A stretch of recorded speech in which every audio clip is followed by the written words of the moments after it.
What up, guys? How you guys doing? Just got back from Seattle. Wet day from the farmers market, so definitely a wet day, but it's always good, Good to have a good conversation with people, talking about life. Excuse me. So that's what I preach about. The fullest is life. Life, toxic relationships, co-parenting, how you function, emotionally, mentally, spiritually as beings, and that's all I care about, respectfully. Like raw real life. Everything else man-made. I look around you behind the screen, all these platforms. Like y'all can debate about man-made things, race, religion, politics, the news, and like respectfully, what can you do about it? And then the real news every day about guns is your personal life. If you're sad, depressed, why? If you're in toxic relationships, why? If you don't want the healing journey, why? I'm gonna ask you why, how, etc. And that's how you get people's attention, because you gotta feel, what I say at least, you gotta feel your feelings to comprehend your feelings to evolve in life. If not, then pray by manifest that higher source or change your ways to be a better person, bring someone in your life to change your ways. Hey, number 3, how you doing? How's it going? Going to live. And I say that all respectfully wise. So, but don't mind me, I'm trying to set up all my platforms. I go live on 10 platforms. So basically, both my TikToks, both my IGs, both my TikToks, both my Facebooks, IG, Meet Me, Bigo, Twitch, Likee, and then Clubhouse. So, live podcast, all about raw real life. And once again, if you want to feel your feelings, nobody has to, at all. But respect when I say this, like, you don't have to feel your feelings, that's definitely your choice, free will, but try to say you want love, but then you get in toxic relationships and then blame your partner because it's toxic. But that's everybody all the time. Anyone that says, like, all my exes are toxic, they're all crazy. You know why? Because you're toxic and you're crazy. Because if you wasn't, why would they be by your side? Or why would you allow for so long? And I say all that respectfully. You don't need your partner. You want your partner if they want you. Match energy, not take energy. If they take your energy, why do you allow it? Why are you scared to let boundaries? Why are you scared to say no? Why are you scared to be mean to them and to be mean to you? Make that make sense in spiritual talk, but you're allowing it. You hurt your own feelings. Be mean to yourself. Make that make sense. And what will you do? Like a lot of us do, a lot of us still do to this day. Like I did. Play the rhythm, tell a sob story. Everyone uses it for my love, kindness, fame, whatever you got. Yeah, because you allow it, because you call that people pleaser. You don't know how to realize boundaries yet, So that's how you're working yourself as a being, if you want to evolve in life. So people stop using your energy that we complain about. I don't like people. You don't have to. That is your choice, we will, But that's what everybody, be selfish in a positive manner. Every day broke down, all the universe has what? Free will and choice. What are you doing? What are you choosing? How do I handle with being with toxic and an abusive girl? Being with the toxic, oh well, playboy, respect, but if you know it's toxic and she's abusive wise, respect her how much more longer? Like the intent of the adult conversation, a comfortable conversation, babe, this is not getting better. You're hella jealous, controlling, toxic scenario, breaking shit, throwing shit, hitting me. Yeah, it's not getting healthy, so you know what, we'll probably squash this. But here's the kicker. People that are too narcissistic, they hate rejection. They can't handle no. And remember this. For sure, everyone got this, but more people are more narcissistic because they usually go body hopping the whole face or relationship after relationship after relationship. Because why? They're broken, codependent, scared to be alone, abandonment issues. That's why. And for the most part, my number, for the universe, 95% of the universe has that. Because if you didn't have that, why are you chasing adults? Why are you in toxic relationships for? I did the same shit too, but remember this, my situation to everybody. If no one talked to you when you were in middle school, high school, all about these conversations, raw real conversations about life and relationships, aka toxic relationships, there's your flaw. You're like the rest of the family. What'd you become? Or you still becoming to this day? The generational cycle, So Mary, how you doing? You don't want to become the generational cycle, and what is that? If tradition was working, quote unquote, why are you becoming your parents, aunts, uncles, grandparents, still together, miserable as fuck, and they go to church, pray to God, allow to the universe, brag about their man-made bullshit because they're older than you, the intent, they're older than you, they should be somewhat established. My home, my car, my career, my money, like, yeah, I'm already 18 years old, you're 60 years old, and you're still miserable as fuck. Why, how, and you go to church for what reason? Yeah, but I tell everybody, your man-made bullshit, anyone that brags about man-made bullshit, especially they're too narcissistic, call them out, okay? Can you ask your car for advice? No. Your money for advice? No. Your job? No. Your home? No. There it is. So I'm asking you for advice. Nothing. There it is. Point proven. So nothing man-made can't fix you or save you, nor does it make you a better person at all. That's why boys don't go too narcissistic, bragging about the man-made bullshit. I love saying this to the truth of the whole universe. If you're too narcissistic, you brag about your car, your home, career, to other people that are not doing good compared to you are, because your standards, quote unquote. And as your metaphor, a piece of shit, no matter what form it, mold it, bedazzle it, it's still a piece of shit, and that's you. What? I just called you a piece of shit. How'd you like that? You know? Your car's beautiful, your money's beautiful, your home's beautiful, your job's beautiful, but you aren't beautiful. Inside you're broken, ugly, lost. Definitely not healing. Because if you was, you would not be bullying people at all. You would not be, hey, guess what, I'm doing better than you. No, due time, potential, you'll make it. If you want help and guidance, I got you. I'll hold you on, guide you every which way. But the downfall, everyone has narcissistic traits. Your pride and ego kicks in. My tattoos, evil, envy, jealous. That's within all of us. BP, empathy, all them bullshit terms. Everyone got that bullshit. You know? So that's what I say all the time. If everyone's that too narcissistic, the bad boy, bad girls, fuckboy, fuck girls, they are all robotic. Everyone's that's too empathetic, the nice guy, nice girl, you're all robotic. Everyone's robotic. The intent to master both sides, the yin and the yang. Can you do that? You know? If not, then be a people pleaser. You don't want to be mean, hurt their feelings, but they're hurting your fucking feelings. And people that are narcissistic, bad boy, bad girls, they're called destroyers because everything they touch, they destroy. If you want to date karma, karma's take the bad boy, bad girls. Black and white, very simple. You don't believe me? Go find the highway. Find your face. I pray for you and I go my life. You're the old version of myself. Go find your face, respectfully, you know? Which I don't miss none of that, because I'm saying, like, I'm single like 2 years and like 5 months now, I believe. Chilling. But remember this, behind the screen, I preach about environments. Eastern Washington, there's beautiful girls. I didn't say women, because they can't have this conversation. You can talk about God all you want, cool, God, Allah, the universe, that's awesome. But respectfully, everyone that's codependent religion, codependent the spiritual universe, respectfully, you're the easiest people to destroy, because you're codependent of it. You believe the higher source will change my ways if I'm verbally, physically abusive to you, if I'm a fuckboy. Well, hate to burst the bubble, tell you the truth, but guess what? Nobody can do it for me but me. Everyone comes to life, hey, you shouldn't be cheating, shouldn't be mean, shouldn't be verbally abusive, physically abusive. My choice for you will to change or not change. Like it's your change, your for your type of situation. You don't have to do that. So I'll tell you every day bug down. If you're in toxic relationships, what are you doing? What are you choosing? To pray by manifest or to build the courage to walk away? Here's the best part. The door's right there. Everybody goes to the fucking door. Everybody all to go wherever you gotta go to.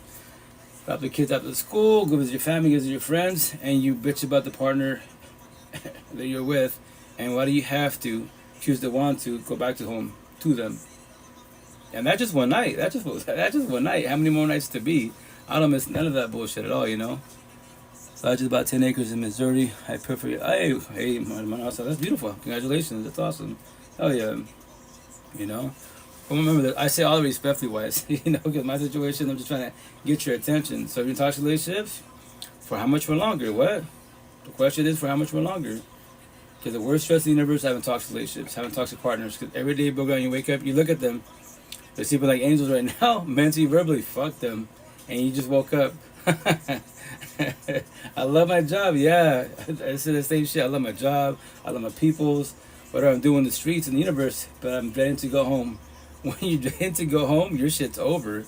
When you can't talk to your partner, shit's over. If you're walking nature, well, I want to talk to her or him about this, but every time it triggers them, then what are you doing there?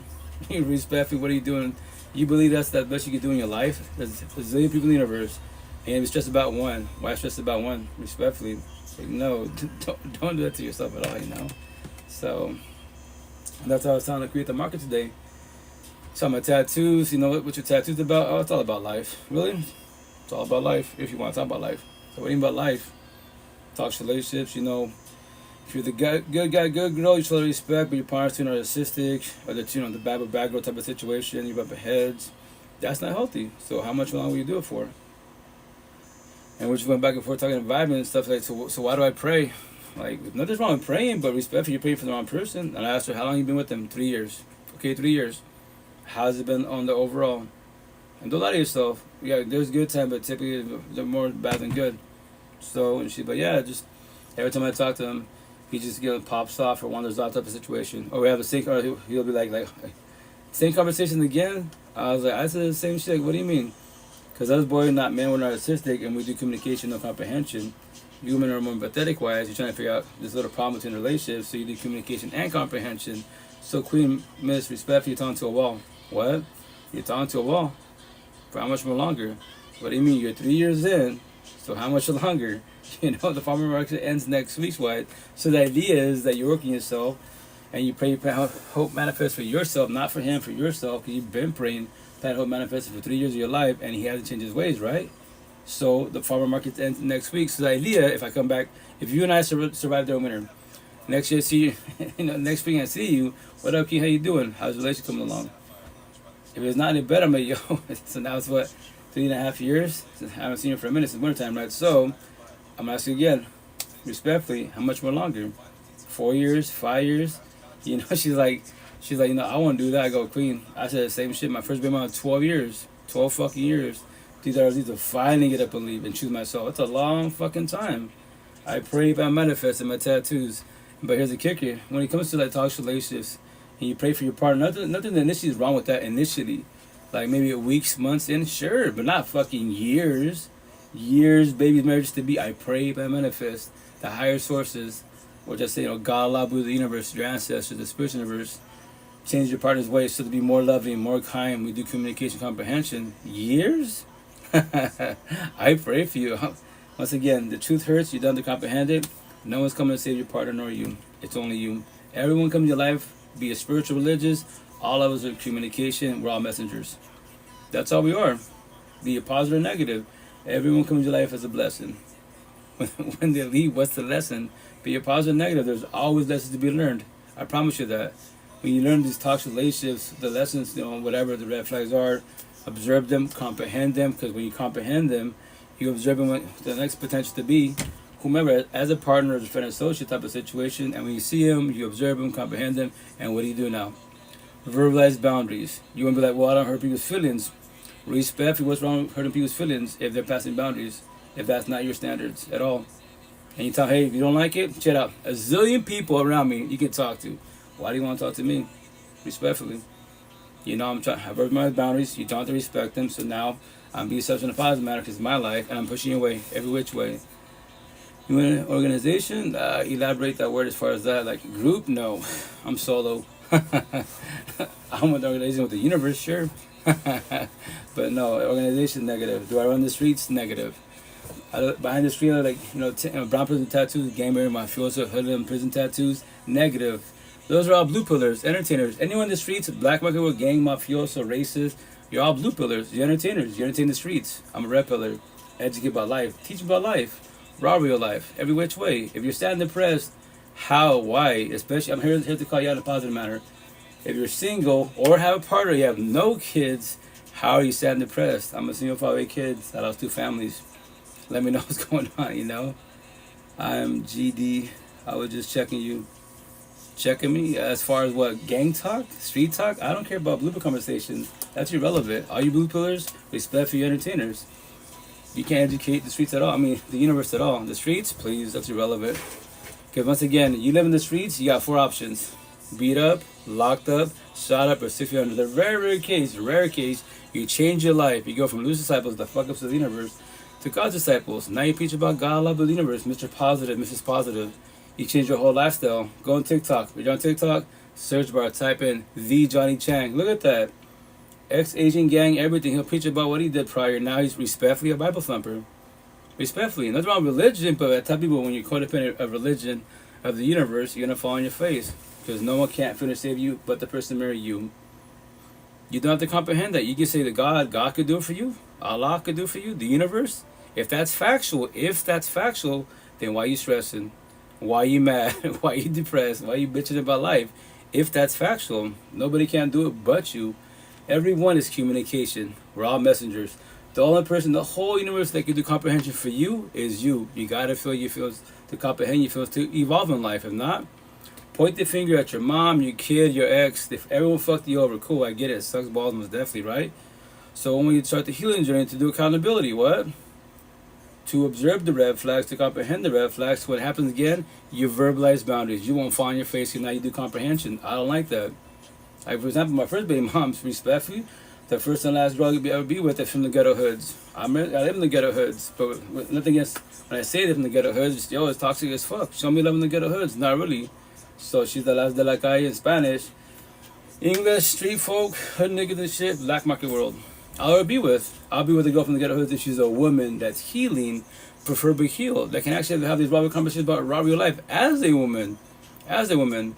How many tattoos you got? I got hella. I don't count them. I'm saving on my arms positive word, negative words. Black and white, very simple words. In my neck, I'll start doing my back. But after I do my arms, I'm going to see about my arms. All you see, the little spaces, negative words. Any negative words. Bitch, hate, ugly, fat, stupid. You got a lot of gang? No, I don't. What's a gang? I'm not a blue pillar. I look like 10 kilos, gang mafioso from the streets. No, grew up with that shit. Respect for my family, friends are involved, gang mafiosos. And I pray for all of them. I tell them, hey, uncle, cousin, love you guys. But in my head, I'm just waiting for the phone call. What phone call? You're 6 feet under. It might have took 20 years, but that's your lifestyle. What'd you expect? You're reading the Bible? You're preaching about positivity? Negative. So respectfully, you know? Everybody has their own outcome, but it's so black and white, it's stupid. It's fucking so, like, dude, they make moves for a reason. If you want to run the streets, make that fast, easy money, don't matter if you're male or female, once again, beat up, locked up, shot up, 6 feet under. Respectfully, to call it the whole universe in the black market world. When you're 6 feet under, your family can breathe, your parents can breathe. Because guess what? No more phone calls, your son, daughter's getting beat up, locked up, shot up. They're 6 feet under. Now they can be less stressed in life. They'll shed tears. Trust me, they will shed tears. But respectfully, no more phone calls. So that's what you chose to be as a being. A black market world, blue pillar. How's life been going? I'm blessed. I'm blessed every which way. How you doing, King? Now, once again, I'm blessed as a being. The last 4.5 years of my life, blessed. Every day you bug down, I get one more day to live. I get to tell a story about raw real life. And once again, if you're sad and depressed, and I'm not sad and depressed, let's talk about it. What's the difference between you and I? Respectfully, if you have anxiety, my tattoos. So, end up the rap artist, right? I took your song Mansion, my neck tattoo. In your head, this is my story to the whole universe. All the doors are pain wide open. Why? Yeah, I'm gonna let go of your exes, past pain, toxic love, trauma, and child trauma. Fast with anxiety, depression, paranoia, PTSD, suicidal thoughts, low self-esteem, anger. What's up, Diggs? How you doing? That's why you have triggers, overthinking, reactive use, deflection, projection, gaslight, manipulation, trauma. The cherry on top, fucking insomnia. I don't miss none of those feelings. I want to ever be sad, depressed. When it comes, especially with relationships, why? Why live in fear that he or she, did you know, fear in a positive manner, did you know your partner, for whatever apparent reason, they can wake up and, you know what, fuck this. I don't want to do this no more. So they can leave you, go to cheat on you, divorce you, for whatever apparent reason. No one told you that. Is it wrong? It is wrong, but that's their choice, free will. If your partner gets to believe and doesn't ever come back home, how are you going to react? Will you shed tears? Will you go looking for the chase for them? You know, put missing pictures everywhere? You know, looking for your partner? Why? You know, I'm happy you're doing good. Which tattoo hurt the most? Oh, my neck tattoo. This shit? Horrible. Hand tattoos? Seem pretty good, but respectfully, I cheat a little bit, or a lot of it actually. I'm not a drinker at all, so when I get my therapy, that's the only time you ever see me drink for the most part. Fireball, you know, cinnamon's harsh, it burns a lot, so I use a white monster to calm it down, and I just chill. I put myself on cloud 9. I feel maybe like 10% of the pain, because all my tattoos are for you guys. Ain't for myself at all. The over myself, yeah, but I'm blessed as a being healed. That's why they say the healing journey. Yeah, you have the healing journey, awakening journey, woke journey. I'm woke now, I'm chilling. I love the universe. I just tell stories. I'm not a victim, I'm not a awareness survivor. I was the old version of myself. The cool thing in life is when you evolve in life, all the old version of yourself, people say that you want that, you know, the old version to die. Why? The intent is the old version talks to the present version. Hey, remember last time you got involved with somebody like that situation or that partner, the red flags, don't do it again. But if you want to fall on your face again and do another version of yourself, so be it, because you're the only one that do comprehension. The old version of yourself trying to talk to the present, you know, spiritual talk, quote unquote. And I don't miss none of that. So I'm saying I want to ever be in a toxic love, broken, codependent relationship. Why? Why deal with toxicity? Deadass. If you're not toxic and they're toxic, what are you doing it for? Because they're beautiful, thousand supercars, OnlyFans, Kim Kardashian money, Elon Musk money, social media famous. It don't fucking matter. It's just a cell phone. The cyber world doesn't exist, technically speaking wise. And then you be bitter as fuck. Oh, I love everything about her, him. But then you do the butt lines. When you do the butt lines, you're accepting your partner. I love everything about her, him, but they're jealous, but they're controlling, but they're miserable, but they're always mad. Why keep saying but lines? Why don't you give the person that doesn't, they ain't doing none of that shit? You show the respect, healing journey. I guarantee people out there that show respect doing the healing journey. You can have these conversations every which way. And that's why I speak the way I speak to fullest, because I won't accept toxicity in my life. As a partner, no, I won't ever do it again at all. And that's when red flags happen. You talk about it as adults. But the potential partner to be, or even potentials, y'all dating, quote unquote, friends, whatever term you want to use nowadays, right? Talk about everything best as possible. If not, accept it. It is what it is. And to be miserable again. And what did we say? Everything was so good in the beginning. Yeah, it was. Past tense. So why did it end? Why the spark ending? Why are you not happy in life anymore? What's going on? I don't know. Well, I'm not in your relationship. I'm dating you. So, do you know God gave you a mouth? Use it correct, not incorrectly. Ask your partner what's going on with it.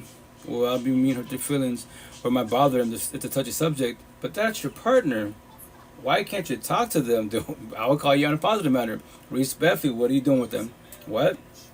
Do you want me to be your translator and go speak to your partner for you? I can easily do that for sure. But they're probably going to get bothered. Who are you?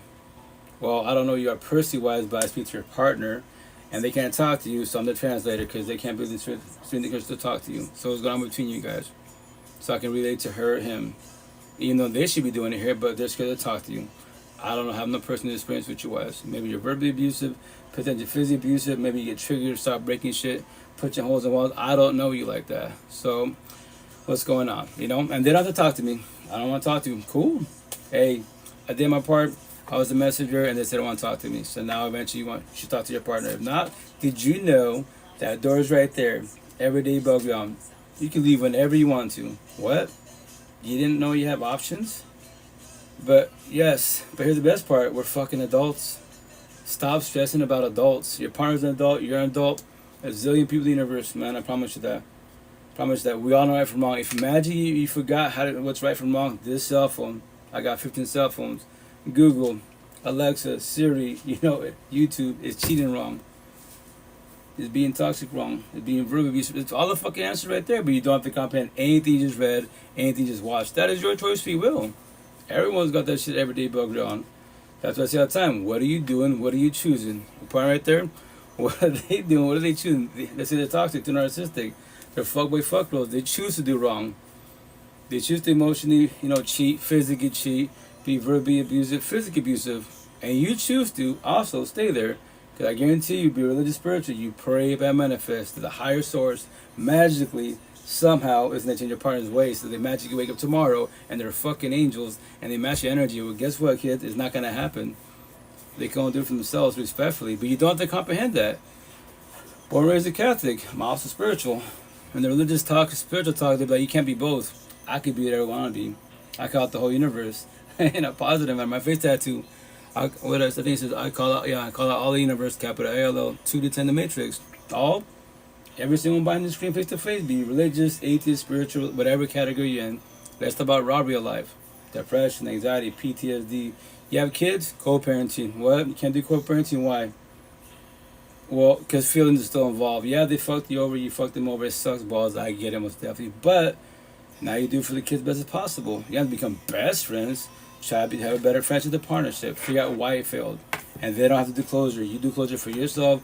They should do it on their ends, but they don't have to. And that's why I tell people in the healing journey, all this conversation, it's all about you. Be selfish in a positive manner.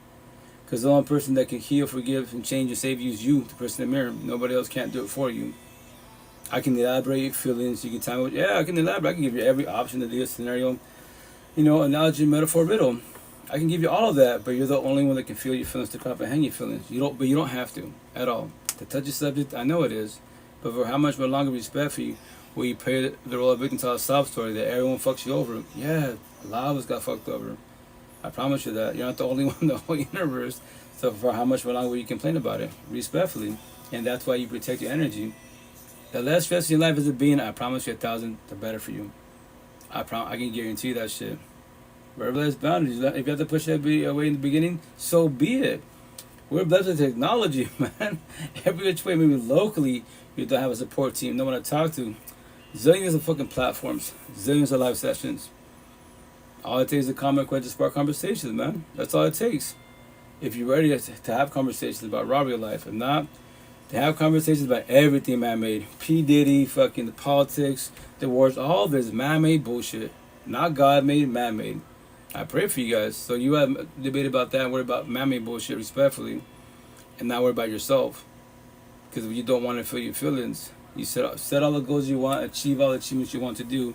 You'll be happy for whatever, a minute, 5 minutes, an hour tops.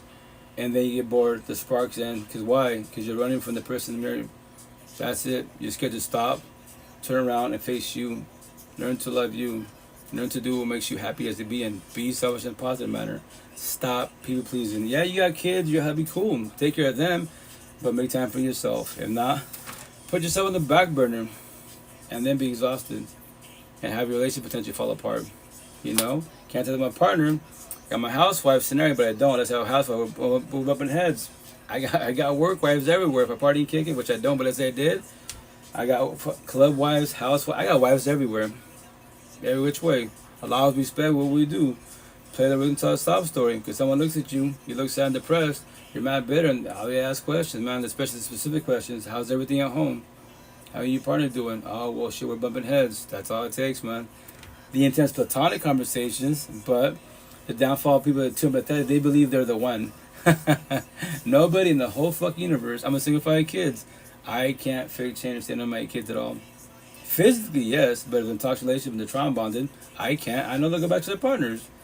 I would tell them, oh, let's just have a kid, one of my kids, then they go back to their partners. They go, babe, I love you. I do the same stupid shit. Don't worry about it. I'm here for you. What? I do the exact same thing you did, but let me try the answer. That's just called a trauma bond. You break up 1 time, 2 times, 4 times. You're taking back trauma bonds. They cheat on you 4, 5, 6 times. You always taking back, right? Trauma bonds. And the reason why, because of codependency, you believe you need him or her. But you don't. You just don't know that yet. So I can't finish save you. I can be supportive team, I can hold you and guide you, but it's your own journey. What?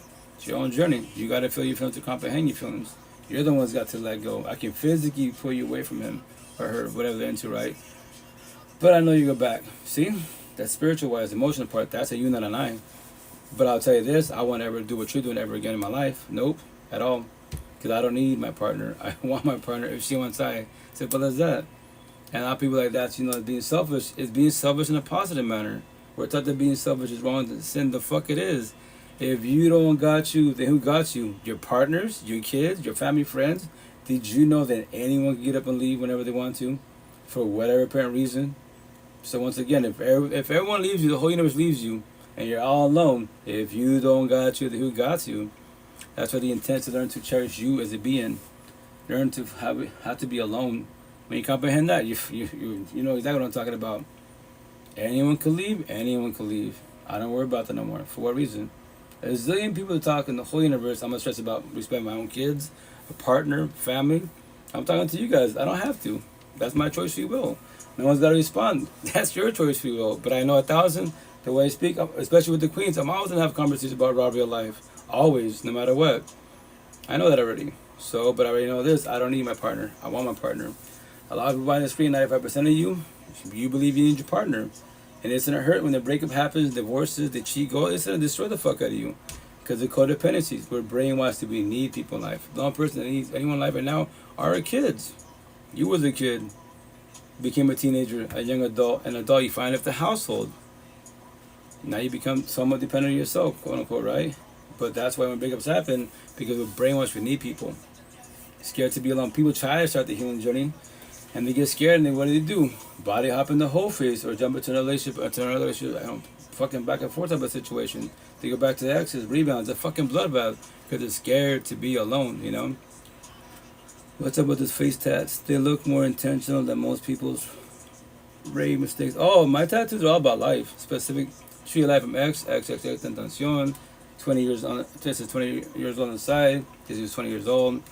Across all X's for Jase, and then for God, higher source, narcissist, empathist, empath. Specific words, all black and white words about raw real life. If you want to talk about life, nobody has to.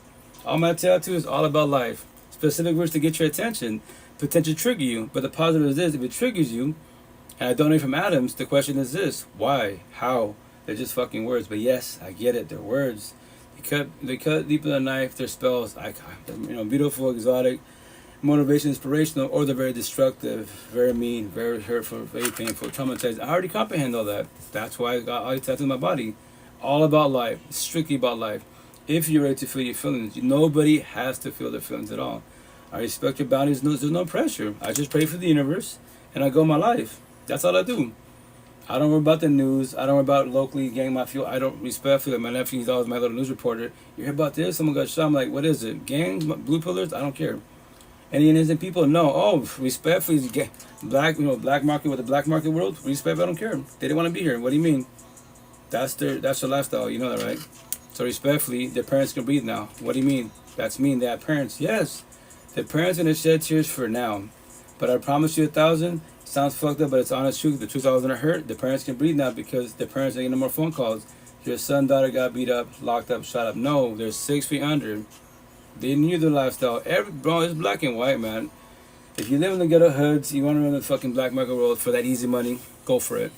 I pray for you, that's it. So I have compassion for you, but when it happens to you, I don't feel sorry for you respectfully. I have compassion, but I need the outcome. They make movies for a reason. You're a little kid, you watch everybody, man. Come on, it's black and white, very simple. That's why I try to keep it simple as possible for everybody, so you don't get lost. Don't go down the rabbit hole and get lost. So why are you trying to dissect the whole universe? Why don't you dissect your universe? What do you mean, my universe? Your universe. You're sad, depressed. I'm not. You're intoxicated. I'm not. You got PTSD. I don't got that no more. So what is the difference between you and I? Are you ready to have that real conversation? But you don't have to have it. I'm just calling you out in a positive manner. No one's got to have this conversation. Your feelings, not my feelings. This person has a question about domestic violence. Someone put a comment? Let me scroll.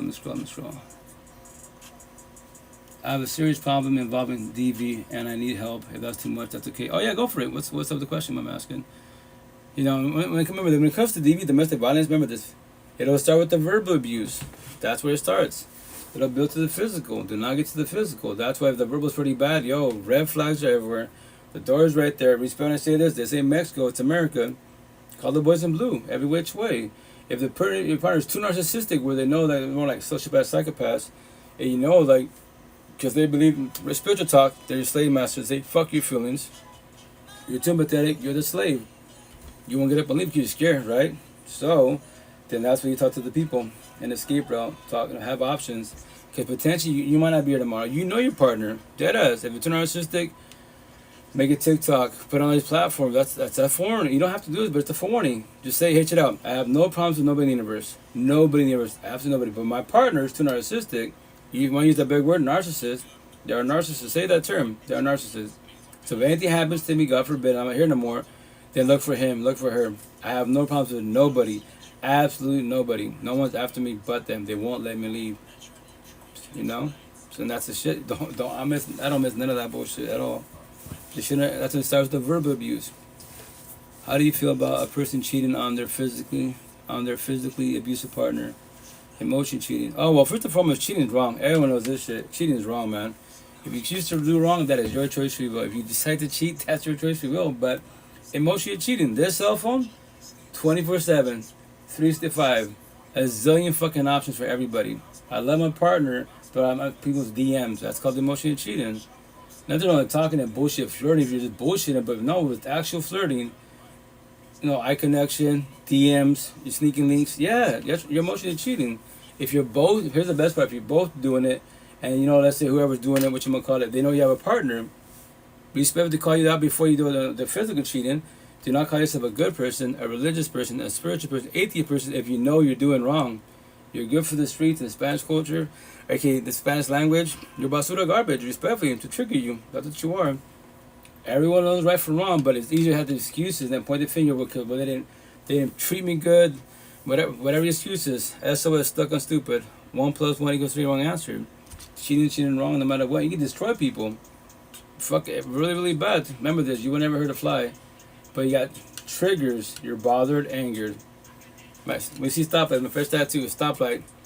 So the tattoo says, observe, control, comprehend your triggers. Bothered, angered. So stoplights, right? Red light, bothered. Someone's giving you shit. Your kids, whomever, you just look at them. You give them a look like, yo, kick back with your bullshit. You don't even gotta say words. It's body language. It's all about energy. Look at them, what? And they be like, what? What's going on with you? Like, yo, keep about that subject, man.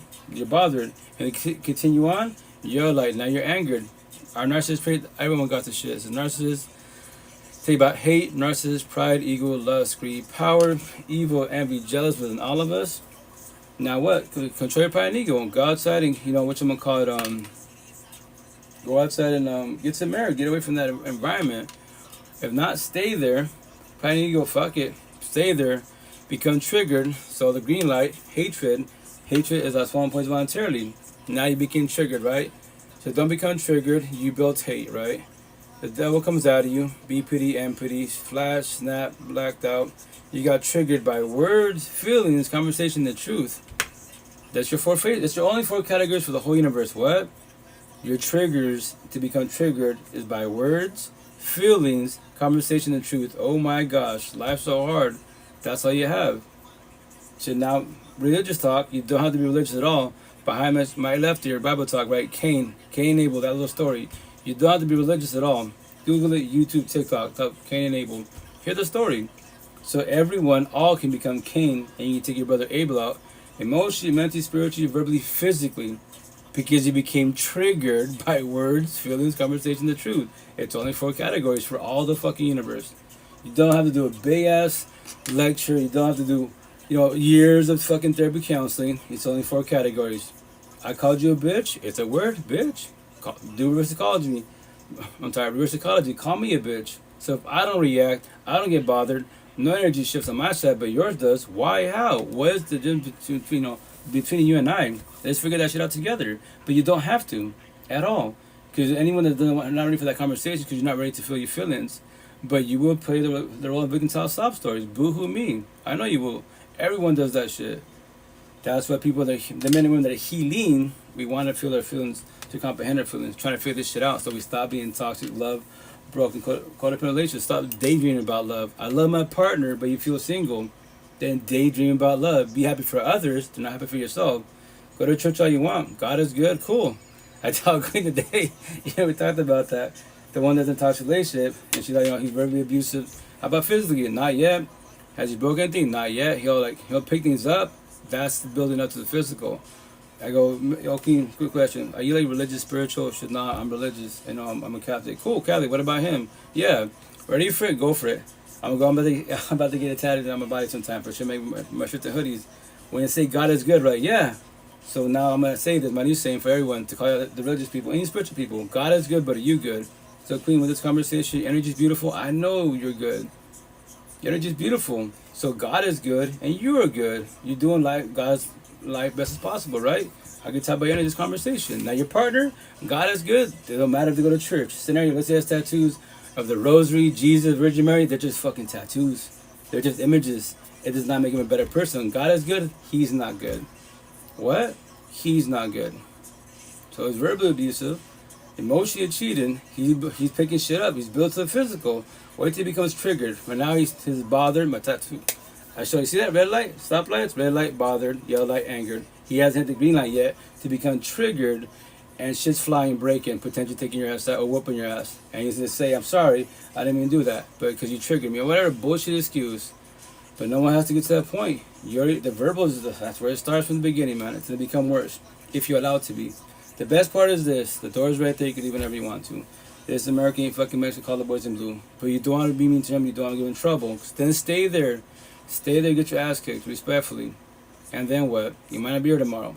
That's your choice, free will. Respectfully, a lot of queens, especially queens, they're really empathetic. They should have lived a hell of a lot longer in life, but they didn't because why? They didn't tell nobody what's going on. They kept that shit behind closed doors. They don't want to get their partner in trouble. Yo, everybody's a fucking adult. We all, even kids for the most part. It's fucking cell phones, man. Ask Google, YouTube, Alexa. But nobody has to comprehend. You read it, you observed it, you watched the video, and everybody said that cheating is wrong. Verbal abuse is wrong. Physical abuse, they could choose to do fuck. No, my eyes, I'm whooping your ass. My dad whooped my ass, my grandma whooped my ass, but I'm whooping your, that's their choice, free will. Simple as that. But I mean, to be that type of remind me what in America, what country they live in. Call the boys in blue. Just say Mexico and poor countries, where you buy the cop off. Call the boys in blue. Let them fight the courts, the judges. their anger management classes, or aka teachers, the method by teachers. And if you're drinking fucking AA, then it costs like 15, 20 grand for a mistake, quote unquote.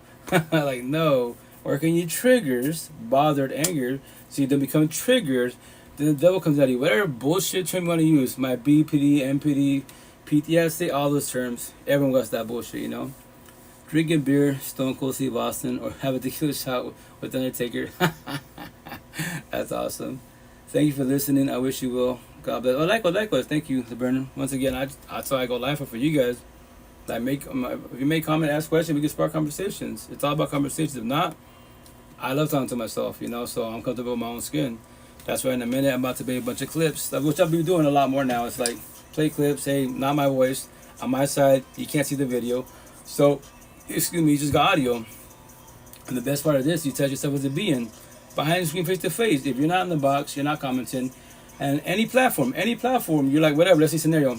Lunch break, having a beautiful good day, all jolly and shit, God's good, higher source, love the universe, right? And then you go on any of these platforms, it could be a Facebook post, a Twitter post, and you read it, because they're fucking words, right? And once you read it, it's written. You cannot read it and watch it, right? So, and it triggers you. Any negative trigger, you're sad, depressed, scared, bitter, hateful, like, talk to yourself, why, how? I just read a post, they're just words, I don't know, So that's what I say, like, I play these clips, if a body triggers you, talk to yourself. Why, how? I'm not speaking. The person's behind my phone. You can't see them, right? So you don't know who's speaking, but you hear a voice, right? You hear words. So talk to yourself. That's how you get to know, to love you, and you get to evolve in life when you start talking to yourself. Question yourself. Why, how? The 5 W's. Who, what, where, why, how, I believe the other one is. But yeah, let me play some clips real fast. And there's this guy, I think his name's,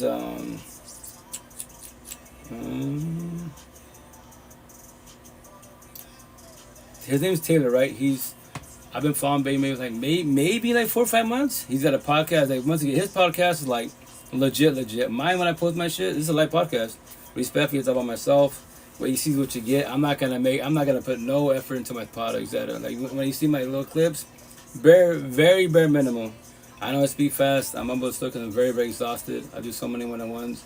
But I made a vow to the universe 4.5 years ago to tell a story. Because when I was going through my second breakup, losing my second family, like, yo, someone in the whole fucking universe, be a religious, spiritual, atheist, whatever scientist, I give no fuck. Someone's got to know the answer to life, if not close enough. I'm not the only one suffering. I'm not the only one losing my second family. There's got to be others out there. So the people that are healing, where are they? That's the people I want to speak to. Because I want to evolve and I have to get my life back. And I don't respect be like everybody else. Get fucked over, body hop in the whole face, relationship after relationship. If you see that, whomever's doing it, or you're doing that, first and foremost, once again, that's a major red flag. Second of all, you're broken, codependent, you're scared to be alone, abandonment issues. That's your flaw. And all you're going to do is bring your traumas of your ex and exes to the new partner. Hurt people. What do? We hurt people. Heal people. What do? We heal people. We tell stories. Yo, you're gonna fall on your face. That person's not good for you. Anyone comes in your life that you don't from Adams and they tell you that, yo, what are you doing with them? What? Pardon me? Why are you with them? Your energy is opposites. You guys are doing opposite track. If you don't know what that means, Japanese to you, that may come and ask questions. I always didn't do this shit. But I myself work to myself now, but I wish I would have known this. But I tell people, don't be hard on yourself. You got no support team to have all these stories to elaborate best as possible. You don't know what to ask. You don't know, like, yeah, but my situation be, yo, can you please elaborate? What do you see that I don't see? So like, I said I'm good. They're like, well, you can say you're good for now, but you don't see what I see. Then what do you see? Can you please elaborate? Energy? Is it an energy? What is it? Because then you at least got forewarn me. Because on my side, I'm comfortable, I'm good, I love her type of situation.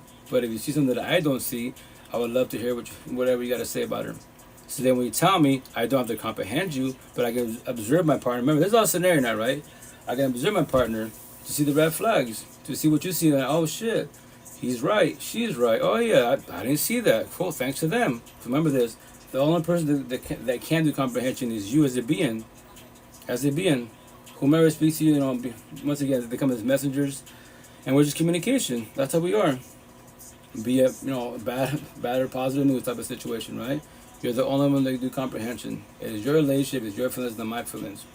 That's why I say I pray for the whole universe and I go my life. And initially, when you start the healing journey wise, and you start, be alone, it's scary initially because why? You're all alone. But I promise you 1,000, if you have a support team, you can evolve a lot faster in life.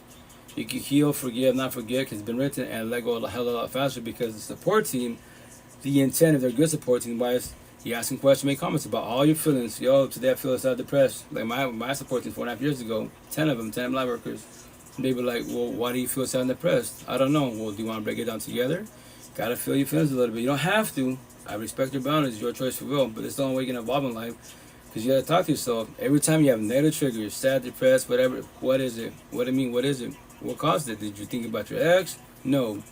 Did you go on TikTok, Facebook? Yes. What did you watch? What did you hear? What was the post? There it is. Those are your triggers, and so on and so on. So that's what I'm saying. Like, it's scary initially, and then, like I did, when you do the healing journey, awakening journey, even the awakening journey, you still have that doubt. Like anyone can, like I would say then, who can guarantee me, any queen out in the universe, they can guarantee you won't get up and leave.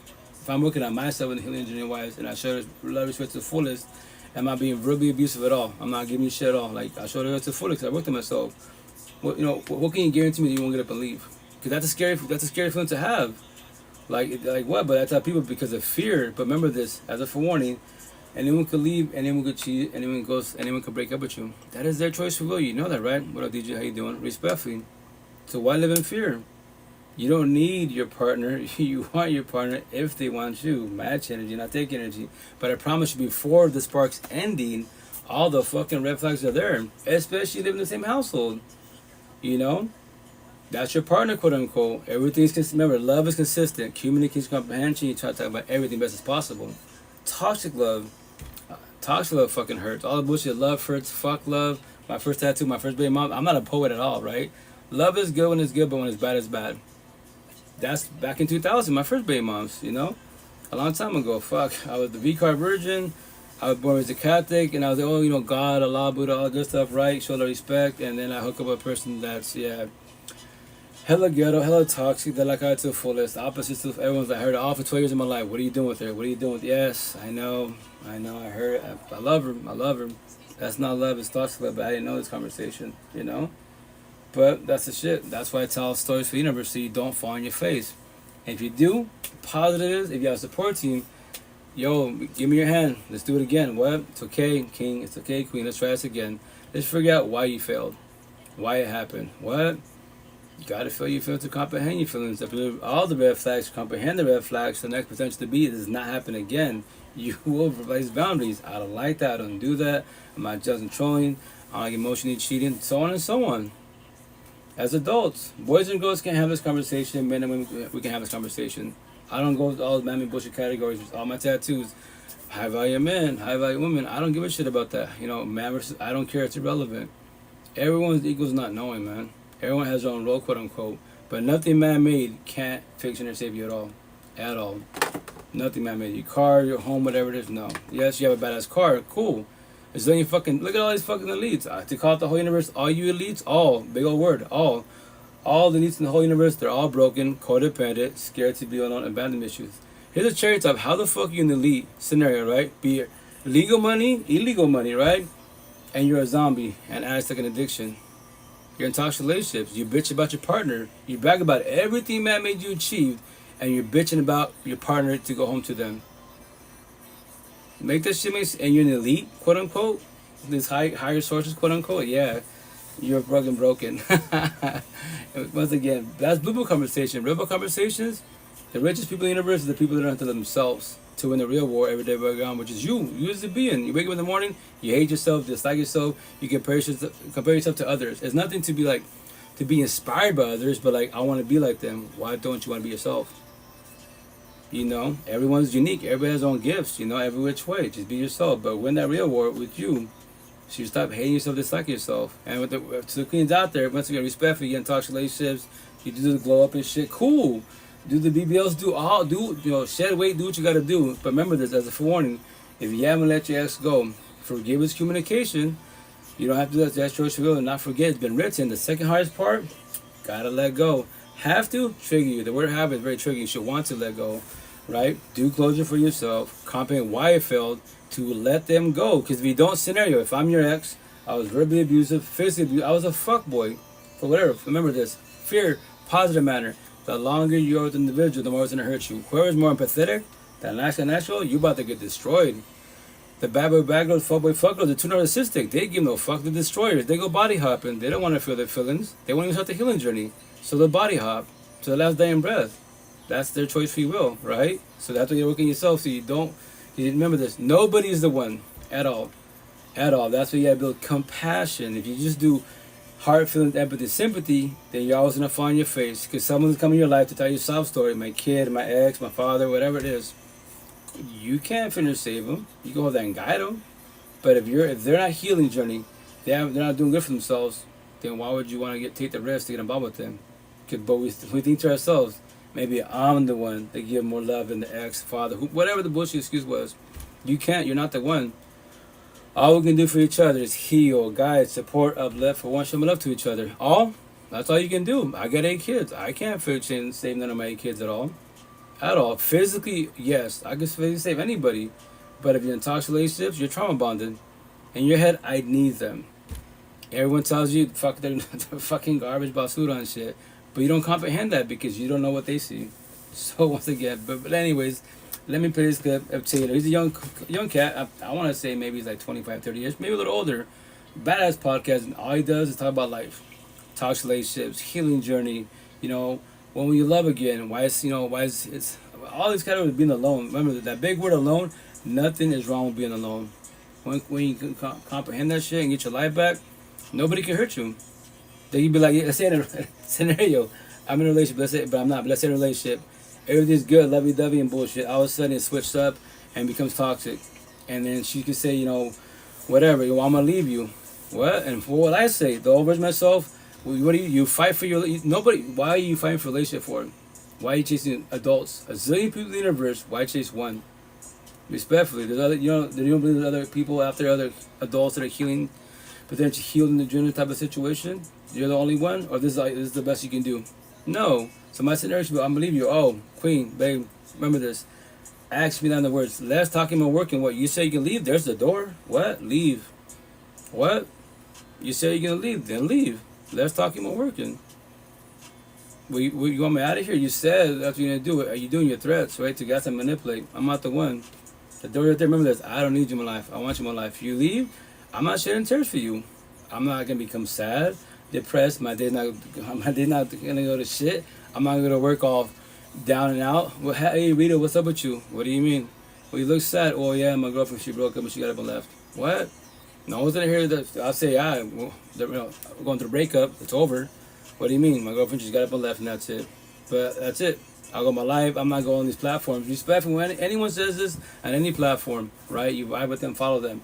Guess what, guys? Going through a breakup, divorce. So I'm gonna take a little break from social media. Check on them. They're about to go through really fucking hard because they don't know how to handle the emotions yet. Like my last breakup, 2 years and whatever, 5 months ago. Since I've been single. I went on live. Everyone's like, "Yo, how you live? Like, what do you mean? Didn't you just say you made a TikTok? Y'all broke up? Yeah, we did. And it's over. I don't need my partner. I want my partner. We talked about it as adults. It's a beautiful breakup. It's healthy as fuck.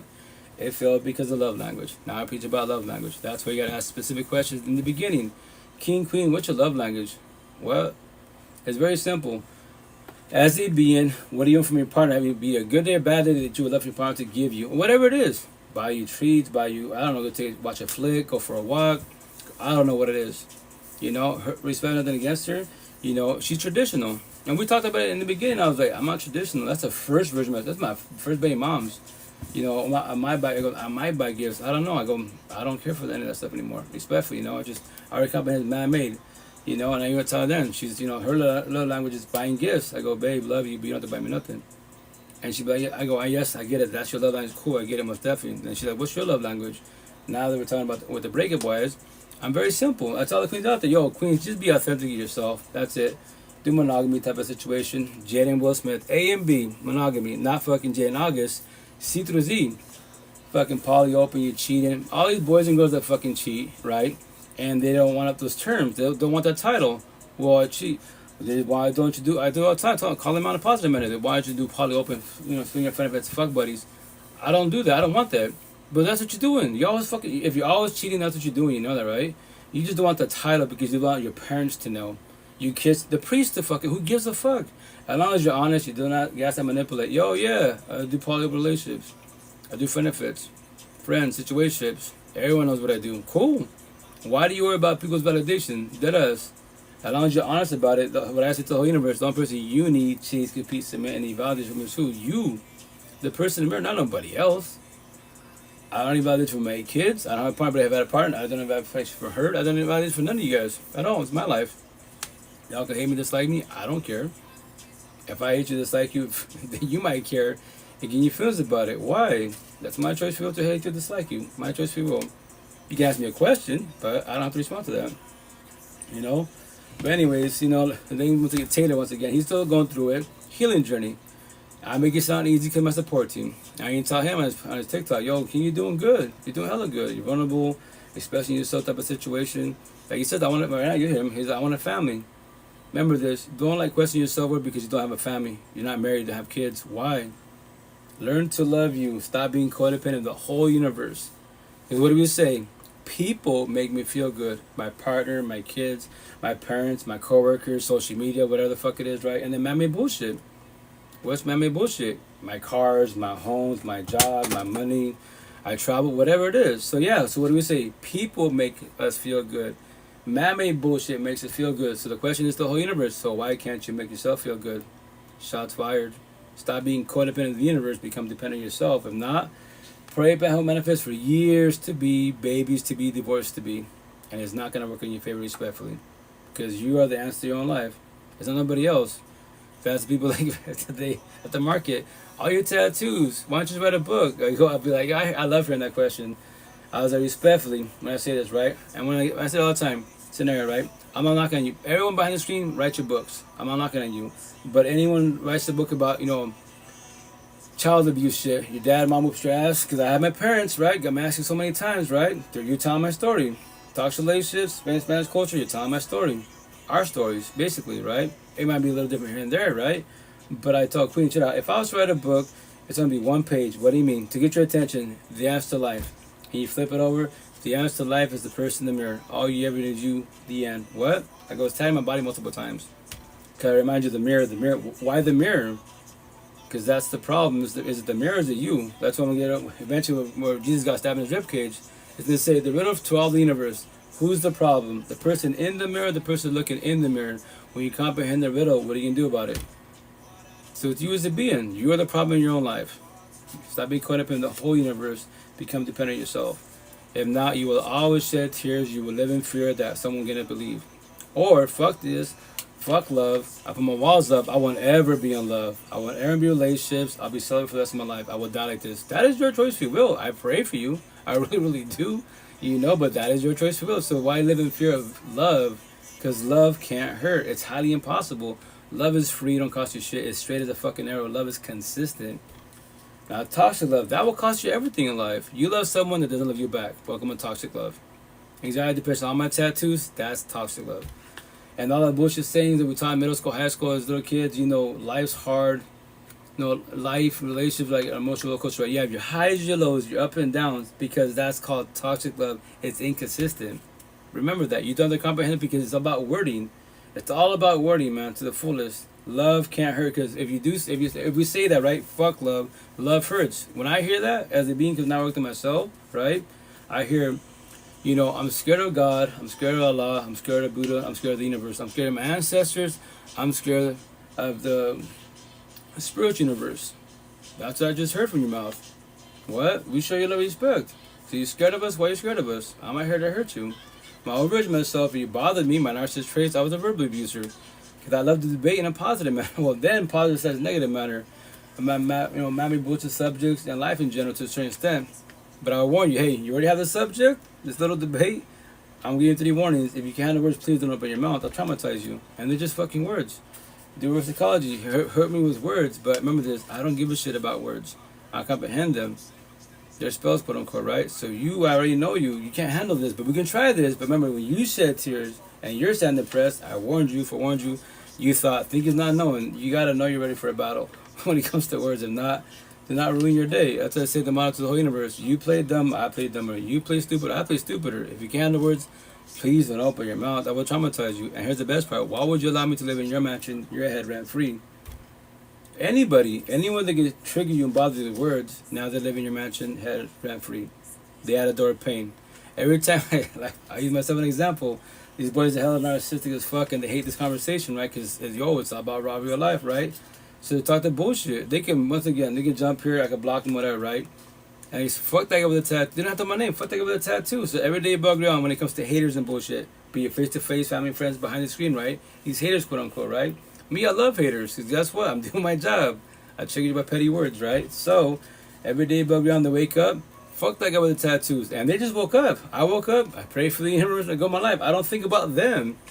So then to dig deeper about it, and once again, not raise no competition, but I tell everybody, these haters, quote unquote, remember this, it's not a race no competition, but as long as your, like I say, what I say, right? As long as my name is in your mouth, and your match in your head, that door pane that I own, I'm eating my popcorn. I want you to collide of you, smile your face, live in the rent free. Why do you allow me to live in your head rent free? And here's the best part, for how much more longer? How many more days, weeks, months, years you gonna hate my ass? Make that make sense? And I pray for you. But you want love, you want family.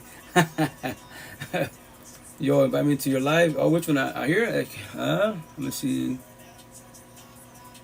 I'll follow you most definitely. So you just follow back, and I think you can potentially get that you want. But I think TikTok you have like 1,000 followers. But try it most definitely. I'm the only one. Go for it. Let me see what it allows you to. I think it went through. I don't know. Yeah, there it is. It went through. Someone's jumping on TikTok. Hello. Yeah, you hear me? Yeah, there you go. What's up, brother? How you doing, King? How's it going? What's up, dog? How you doing? Chilling yourself? Hey, bro, I'm about to smoke this ball. I'm chilling. You know what I'm saying? Do you think, brother? How's life been treating you? Life's good and better now. The last 4.5 years of my life, best, thank you. Good? Yeah, no. Yeah, the healing journey, love the universe, all that great jazz. Not just chill. I just tell stories. That's all I do now. Because getting this toxic relationships and then praying, manifesting that higher source could do it for you, that's so unjust. And no one deserves to be in toxic relationships. You know? Nah, bro. Trying to deal with those relationships out here, bro, in this coming days, or this day and age, it's tough out here, man. It can be. If you allow it to be, most definitely. Cali or not? Say that again? Are you from Cali? Seattle, Washington, actually. I got family in California, but damn, alright. yeah. How about you? Where you from, I'm asking? Right next to LA. LA? Oh, Cali? Yeah, I'm supposed to go visit. Look, I got family all over LA, San Francisco, Sacktown, etc. Whereas the downfall is like, I already told my family, I already gave them heads up. Yeah, I'm gonna visit you guys on the north side, right? More towards like Willows, Chico, that area, right? I told them, remember this, right there on the north side, gang mafiosos to the fullest. I'm brown, they're brown, I got tattoos, they got tattoos, right? You know what's up, so. Right, so I told them, chill out. As a forewarning, I'll drop my daughter off, I'm gonna visit the rest of the family, but if I'm being watched by the gang mafiosos, and they're watching it, then guess what? I'm gonna tell you, hey, get my daughter ready. I'm leaving. Where are you going? Back to the crib, back to Washington. Because I was there a year and a half ago, but I didn't have all these tattoos. Now I'm all decked out, but it's all about life. It's nothing gang affiliated at all. And But, man, for you right now, I would say if you ever come out in Cali and you're like, you got like family or something like that, just make sure you got like a brother or something like that, someone to be by your side, just in case some shit happens. Because I mean, I'm not saying LA always be craggy, you know. It's not like everybody gonna be on your dick. I've been out there all the time. okay. They be on and off, you know what I'm saying? But just like, I feel like it's a matter of, when, where. But at the same time, that's like super rare. Like, I feel like the way people talk about LA is like, oh, you wear this color, you can get right away. Nigga, that's not how that shit work, bro. You can go out there for fucking hours. All of a sudden, maybe last minute, if you go out to the wrong fucking spot in LA, yeah, you just might be like caught up on impressed. Right. But for the most part, it's like, bro, you chilling, bro. Like, just go do your thing. Go to little Tokyo, go to Chinatown, you know what I'm saying? Go do stuff with your family. Like, right. It's never that big of a deal. Okay. Me personally, like, I was a long time ago, man. I had a really bad experience, and I was like, oh, dude. I don't know. I must have been like, bro, like, I'm guessing like 10, 12 years old. First time in the right? Well, okay, let's be realistic. How long ago was that? Like, oh, bro, that was, no, this is a long time ago. This is like Must have been like shit, yo, like 1991, a long when LA was hot. That's the difference, nigga. What the fuck? Like, out here is way different. There's not that many, like, you know, ganged out, you know, mafiosos just popping out on every block, bro. You straight now. You just, if anything, there's more prostitutes and there's more crackheads. Well, okay, that's what I can deal with that respect, but when it comes to like, you go on customs. That's what I'm saying. That's the main problem right now. I would get say one goal left, two for the top front. You know, right. I'd say it's more homeless people and prostitutes, bro. They just be out there. I could deal with that. Once again, it's just a gangster. Like, for example, in Chico, Willows, that north side, deep North California, like, I was there a year and a half ago, right? And remember this. Mm-hmm. I'm there to visit. I'm not thinking about colors, nothing, right? Because I grew up with it. I don't care for that, right? So I put on a red shirt. Not knowing, I just grabbed the shirt, threw it on. That's it. What's up, Breakup? How you doing, right? And then my cousins in Spanish, yo, primo, like, what's up? Nice shirt. I'm like, thank you. But they're like, no, you don't understand. You can't wear that. Well, you can wear that, but not here. What do you mean? This is Blues Sureños, man, Southside. You wear the red shirt, you're about to get checked. Oh, shit. Yeah, I said, don't wear that. And I was like, I forgot in America, brown, black people, certain cultures based, if you fucking have tattoos, you wear certain colors, you're gonna get checked. And if I tell them, I'm just visiting, they give no fucks because that's their lifestyle, you know? So. Yeah, bro. I mean, honestly, I ain't never. Okay, I've been next to that lifestyle. I've never been in that lifestyle. Right. You know what I'm saying? Yeah, I grew up. Yeah, I get it. My parents, they're good. They treat me straight. You know, I'm not that. Like, I don't live in the hood crazy, but I know niggas that live in the hood. Right. I know how they act. You know, right. So, like, when I talk to them and I go to their house and shit like that, it's like I know what they go through, so I'm never tripping on nobody. Right. So it's like your experiences. I'm just like, I got homies that been through that, but nowadays, I would say it's a lot less frequent unless you're super bold. Right. Like, if you're wearing, like, hella crazy... Oh, yeah, y'all flared up, decked out? Yeah. You want problems. Yeah, best believe some lame-ass nigga gonna pull up on you and just try and press you. That's why I'm like, in LA... It's either you have to have hella people with you to where you can wear it, or if you're by yourself, bro, do not be flashy. Just try your best to just be like, just chill, be yourself. But it's not like every place is bad though. Like, that's the thing. People have this aspect of LA. Every single place you go in LA, it's fucking the hood. You're gonna get robbed. Nah, bro, that's not how it is. But yeah, there's really bad spots that you can come across. Right, like, like anywhere. Oh, shit. Maybe. Yeah. Right. I get it. Once again, like, maybe in due time I try and visit. Every time I go, I don't know. I'll see what's up. If I do go, I'll go with my people's squad potentially, just in case. Go close to the valley, if anything. The valley? I'll scope it out, see what's up. Yeah, bro. Like, don't go closer to, like, Long Beach and, like, yeah. West, like, East Side. No, right. Bro, just stick to, like, little like Northridge, all that. I just want to go to the suburbs, the good areas, respectfully. The ghetto hoods, I'll avoid them best as possible, respectfully. Mm-hmm. Hey, best believe you're gonna get some looks, but it's all good. No, I don't mind the looks. I'd rather like go to the suburbs and get the looks. Like, yo, gang my fuel, hoodlum, cool, because you should have fear. Like, hey, we don't want problems. I'm not here for a problem. I'm just visiting. I know like 10 kilos thug, but I'm not.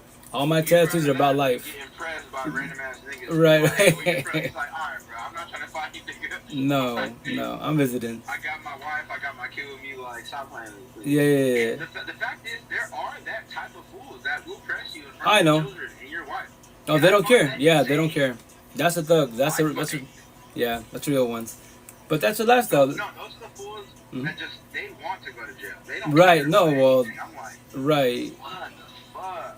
Because remember, there's respect for people that are in and out of jail. That's their career, basically. They can't do general population because it's too much for them. They're so traumatized that all they know is that life, respectfully. There's so much weed, there's so much pussy, there's so much good ass shit outside of jail that they just, for some reason, go back to it. And for some reason, I think it's like a comfort spot for them. No, it is. That's what they know.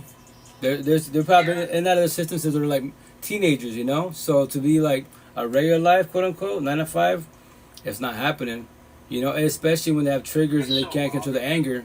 So they just pop people in the mouth, and their mentality is like. I honestly, I don't get that. I just don't get how a fool goes from like, all right, bro, I'm gonna be selling all these drugs. If I get caught up, I'll serve the years or whatever, and when I come back, I'm gonna do the same thing. Right. It's like, bro, like it didn't work the first time. Why would it work the second time? Like, what the fuck? Like, Hey, what's up, baby? How you doing, Queen? How's it going? Honestly, though, I think So it's sorry, you just, don't think? I think it's a lack of discipline in Yeah. parenting growing up. Right. So it's usually those families that it's like a single mother or a one parent family, so they only have like one side of the discipline. Right. So potentially. I feel like for me, I feel like the people in those outcomes that usually have a fucked up background, so there's a reason why they're acting the way they are. Correct. But at the same time, they have to hold somewhat of accountability for their actions. You know? Yeah, like, that's a tough part, right? They do have a mind of their own, but at the same time, they were raised a certain way to where they don't know no better. Correct. Well, like, yeah, I get it. Respect. I get that most definitely, but I tell people nowadays, a tattooed cell phone right here, this cell phone has all the answers to life. To see if you're doing right or wrong, I promise you. But you don't have to comprehend, or you just watch what you just heard. That's their choice free will, right? Because respectfully, it's easier to lie and point the finger at everybody but yourself, and to tell the truth and do accountability, right? I shouldn't have done that. But remember this, that's their own journey. Communication, you're talking, you're vibing, but nobody has to comprehend. Only you as beings can do comprehension. Nobody can do comprehension for you. Nobody can feel your feelings but you. But you can hear stories. Someone can be supporting and elaborate. Hey, your last time you're doing it, you're not gonna last long, man. Or you're gonna get locked up. But you don't have to comprehend that. I'm just warning you. And that's all we do. We're all just messengers and communication. That's all we are. Like they say. Yeah, I don't know, man. It's just, to me, it's okay. Currently, right now, I'm be straight up. I do live in an area that's very not good. Like, there's people acting out here that trying to be about it. Right. They're definitely not. I live in I live in a place where it's older white people. They have some money. Mm-hmm. You know, my town is super boring as well. But I work with kids. I work at like a boys and girls club. Nice. Oh yeah. That's cool. And things like that. But when it comes outside of that,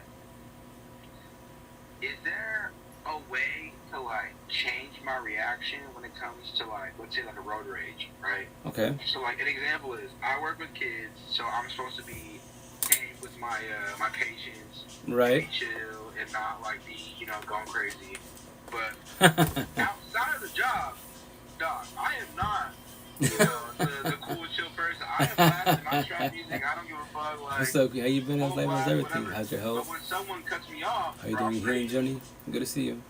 Yeah, 100%, bro. I mean, like, so it's like I get cut off. I'm like, oh, bro, I gotta see who the fuck this thing is. Like come on now, I gotta pull him off or whatever. Right. So it's like, I got a question.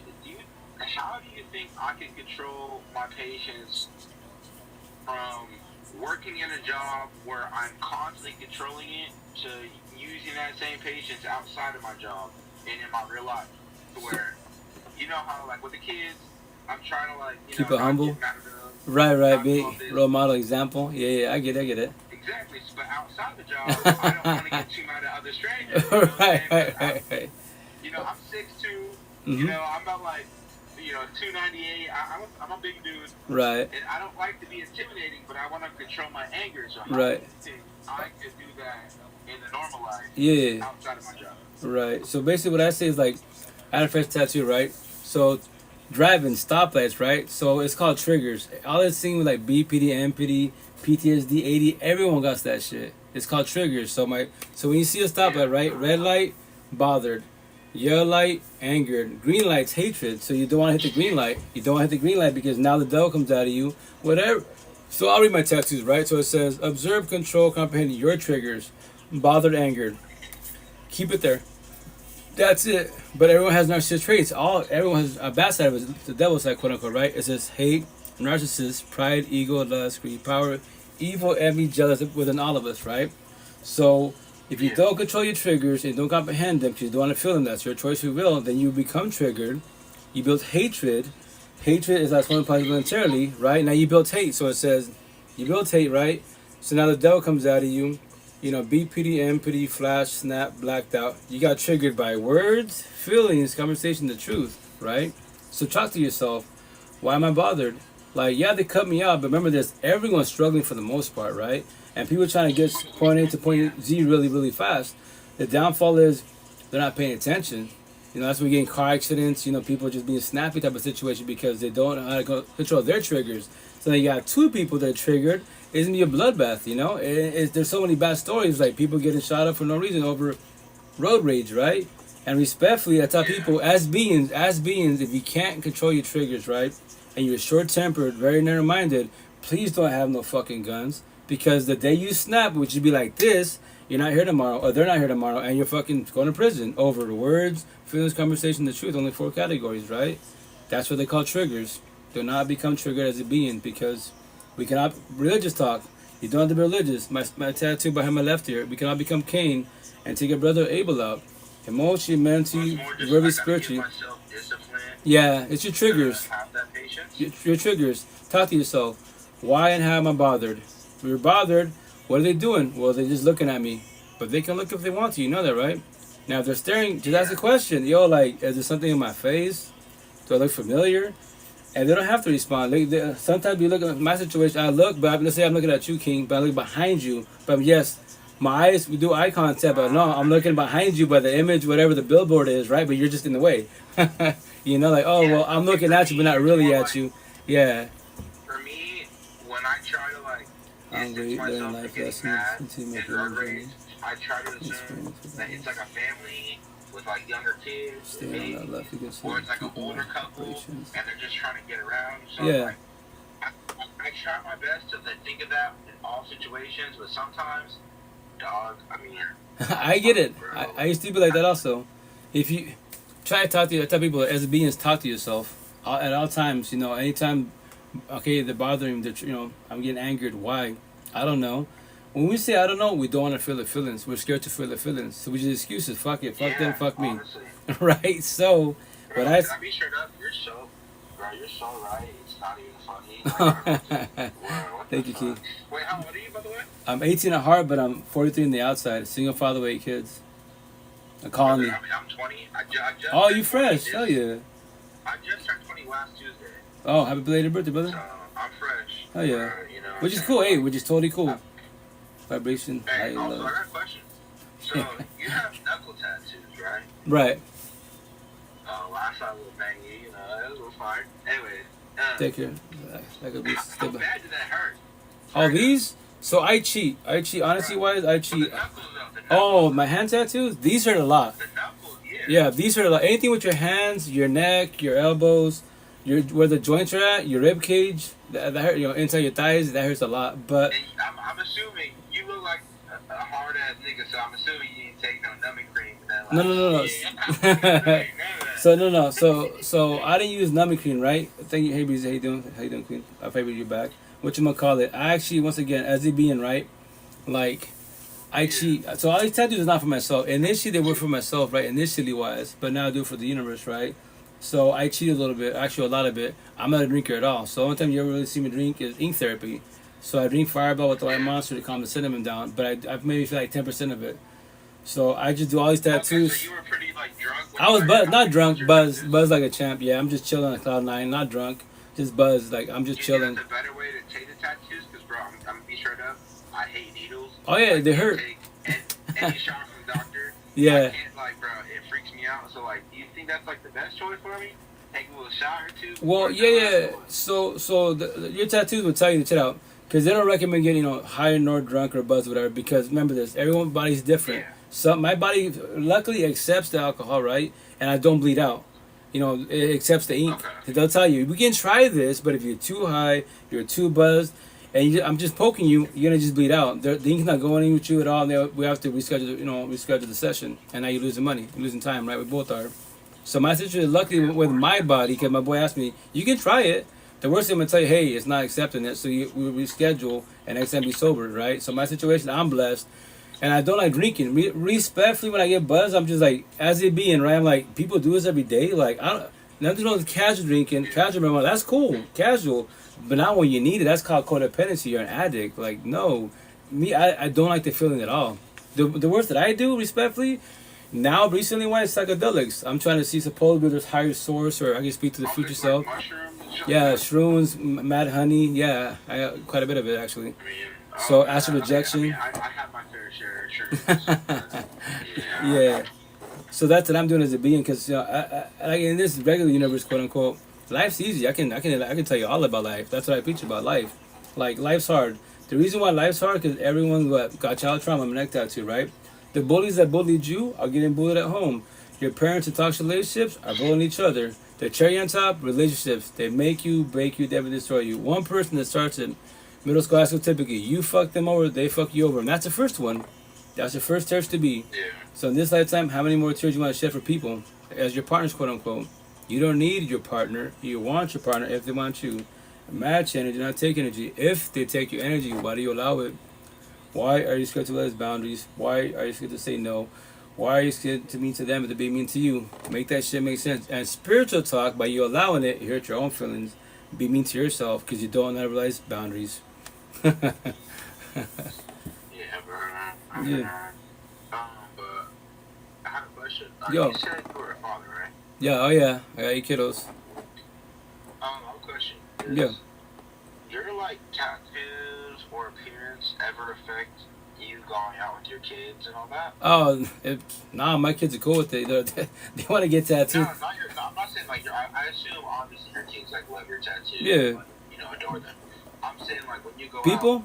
out, do you ever get looks? And Always. In any rude way. Like, you know? No. So, okay.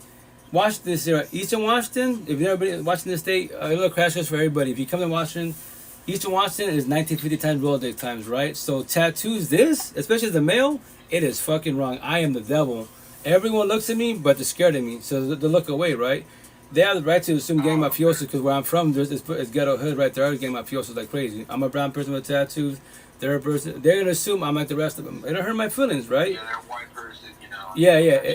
Right, so it's okay, you know, I don't hurt my feelings at all, but that's how I preach about environments. Behind the screen, you know where you live at, you know your environment, so don't lie to yourself, like, oh, where I live at, it's okay. So if I visit you and you told me it's a good area, and I visit you, like, this is good to you, this is ghetto, bro, this is the hood, this ain't good, let me show you good, let me show you the suburbs, that's good.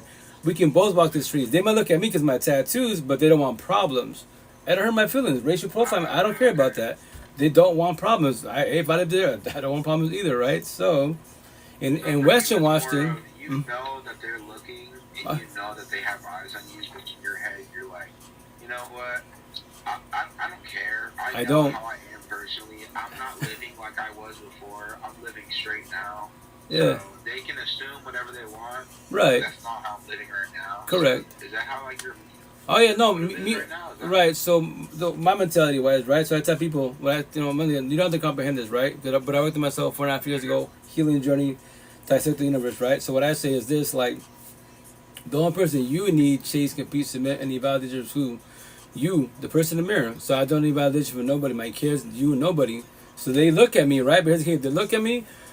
That's saying traditional ways of like only God can judge. Respect, that's incorrect, because every day above ground, everyone's got what's up, Brittany, Hayden, Queen, morning. We all have free will and choice, right? So looking at me, you're judging me. It's communication, right? It's energy. Now, if you don't make a comment as a question, you will never know. Think is not knowing. You can assume gang barrier. You can talk about me. I don't care. But if you don't actually come and talk to me directly, there was never a conversation. You know, that's why think is not knowing. So judging people. Observe them energy, right? Now what I do, I tell you, I use myself as an example. Now let me speak. What? Let me speak. Study my, my facial expressions, my tone of voice, my energy, my environment, my eyes, how I carry myself and how I treat others. That's comprehension. Nothing wrong with judging people. I judge everybody. Squares, you're an empathetic person, God's disciple, love, respect to the person, right? Circles, my tattoos, you got a broken heart, you're too narcissistic, you're the bad boy, bad girls, fuck boy, fuck girls. You can't have this conversation. So I can walk around the whole universe and just walk and be square circle. You gotta hear me say square circle, right, in the streets. And you're gonna think I'm just talking about square and circles, but you don't know what I'm talking about. Spiritual talk, I'm calling you an empath, I'm calling you a narcissist based off your energy, and I donate from atoms. So my situation, I tell you, judge me. I want you to judge me, but now can you comprehend me?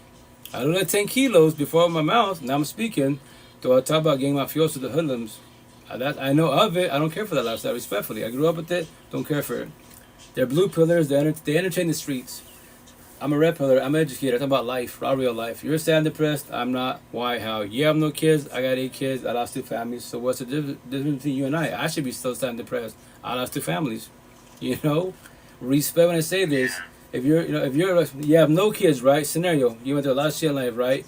And respect to trigger the whole universe in a positive manner, and it's a touchy subject.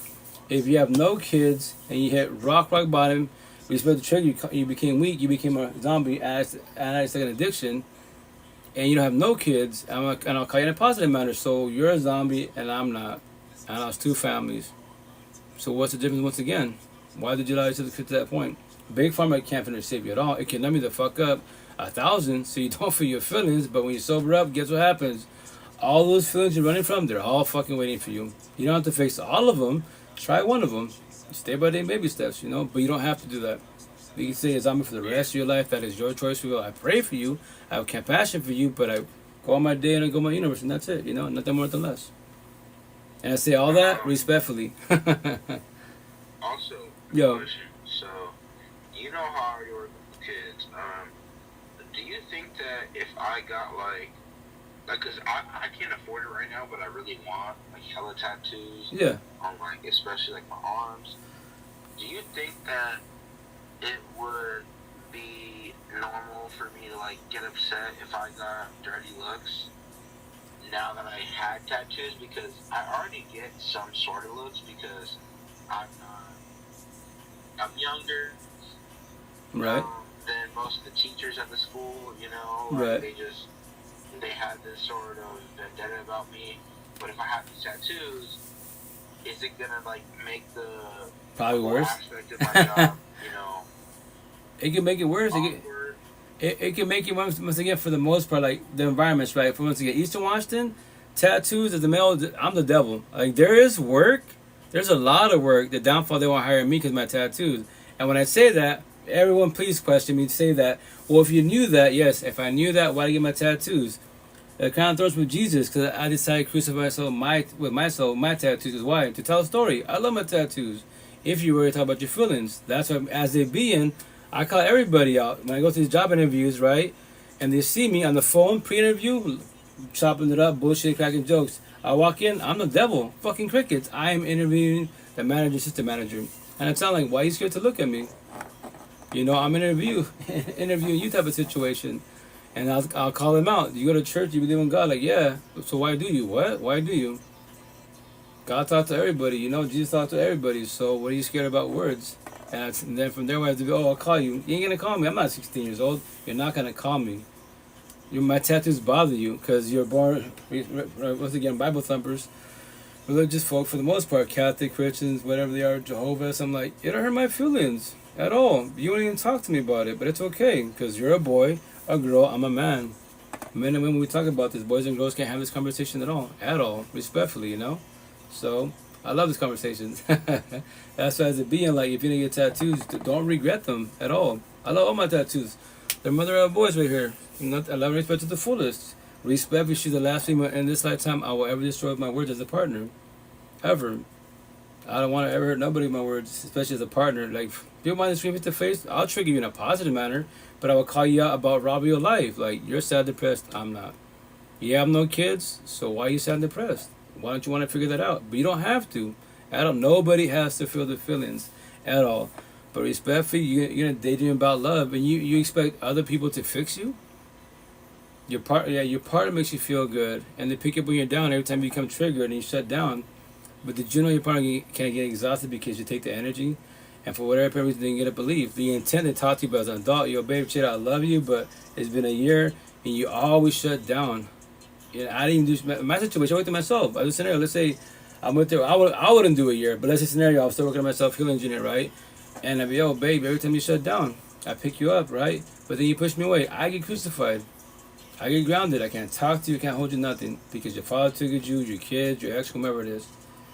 Oh, what's up? How you doing? Good, blessed. How you doing? How you been? How's the night? How's the morning going? And I say that respectfully wise. That's why in life when it comes to your partners, you don't accept toxicity. You don't accept your partner. If you accept your partner, you always drop the butt lines. I love everything about my partner, but they're jealous, but they're angry, but why are you dropping the but lines? And you're gonna remember this when you accept them, which I call the but lines. I'm pretty confident there's gotta be a book in the whole universe, in the whole like, we're gonna say relationship world that says the but lines. It has to be. It's highly impossible. I'm the only one that says that, right? Highly impossible. Respectfully, I'm not gonna look for it, but there's gotta be somebody else before I was born, right? If not, I guess I'm the only one saying it, right? Because if you do that scenario, I have a partner, everything's beautiful, communication, comprehension, TLC sex, and of course everything. But the only thing about her, she's jealous, controlling. And I knew that day 10. And I do this scenario all the time for everyone behind the screen. And you know that day 10. But you just barely met him, you barely became a couple, and you don't want to hurt their feelings. But analogy metaphor, I say all the time, is better today than tomorrow. Because the longer you are with the individual to put fear in you, the more it's going to hurt. So my scenario, let's say 10 days in, she told me she was jealous controlling. Guess what? She was jealous controlling. And it bothers me, eggs me as a person, right? So I should talk to her about it. If I don't do that, then what will happen? I will accept her. And then when people see us in the street or social media, let's say in the streets, they'll be, hey, you and your girlfriend, whatever, wife, you guys are a badass couple, power couple. And, I'll be, thank you, sir. Thank you, miss. Thank you, queen. Thanks for the compliment. Yeah, I love everything about her, but she's jealous controlling. And then someone calls me, that's what they make movies and books. And someone calls me out, well, you just told me that. Have you told your girlfriend that? Like, no. Why? I don't want to hurt her feelings. And then they say, what? You should tell her that, so maybe she can work on that. If not, then accept it. But for how much for longer? So remember this. If I knew 10 days in, and actually doesn't trolling, but I wait, a year. Remember that. 10 days of pain is better than fucking a year of pain. And remember, in her head, scenario in her head, she probably thinks, like, I'm the best person in her life. In her head, her feelings. And maybe in her eyes, that's what I am to her. But on my side, I'm not satisfied. Everything's beautiful, but scenario, she's just controlling. So now, a year after that corny ass line, babe, guess what? I need to talk to you. And when your partner wants to talk to you, it's like you're, in middle school, high school, like, fuck, I'm in trouble, right? And they can get worried, like, what? And then that corny ass line, babe, it's not you, it's me. But guess what? Everything's beautiful about you. But that jealous controlling part, I can't do it no more. I tried to accept the best as possible, but I can't. What do you mean? But you never told me nothing. I know I should have told you earlier, but I just didn't. So I can't do this no more. What do you mean? I can't do this no more. I'm gonna leave. What? Because of that? Like, when did you know this? Well, I knew 10 days in. So you knew 10 days in, and you waited a whole year to tell me this shit. Why'd you tell me then? Why did you hurt your feelings? If I'm going to be like, we should fuck, at least it's 10 days of pain, not fucking a year of pain. That's why I tell people. Tell your story scenarios. Tell your partner. The truth always hurt no matter what, or accept it until you're exhausted, or whatever you're bitching about. You start doing your entanglements. You got your housewife, house husband. Everybody starts from fucking work. You got your work husband, work wife. And everybody at work knows what's going on. And no one says shit because it's not my problem. It's not my relationship. Right, but if you're a good person, empathetic person, whatever you are, religious, spiritual, atheist, whatever term you want to use, and you see your coworkers doing that shit, they're my coworkers, right? Scenario, but I don't talk to them. You don't have to talk to them. Confront them, chat out. I know of you, I don't know you, I know you're my coworker, but I know, for sure I know a fact you're married. I know you got a boyfriend, girlfriend. So before you're about to cheat with him or her at work, and everyone see the shit I'm seeing, why don't you just don't break up with them, divorce their asses? What? Divorce them. When they find out, you're gonna destroy them, man. Don't do that. But remember, that's their choice of will. They don't gotta do shit. Fuck, who the fuck are you? Why do you give a shit? Whatever, So that's the thing that sucks, man. That's why I do all these live sessions, all these scenarios, so you don't accept toxic relationships. You don't accept if you're not emotionally cheating. You don't do that.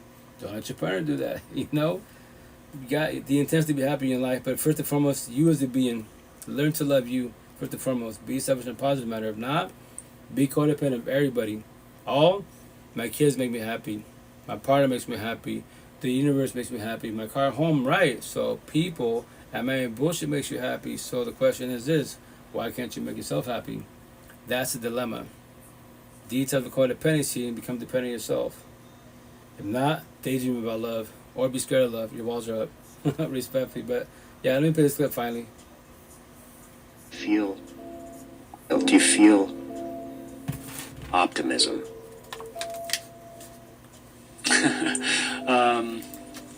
That depends on the day, I think if I'm in a good headspace and you ask me, I say, yeah, like, I think the challenge is maintaining that optimism.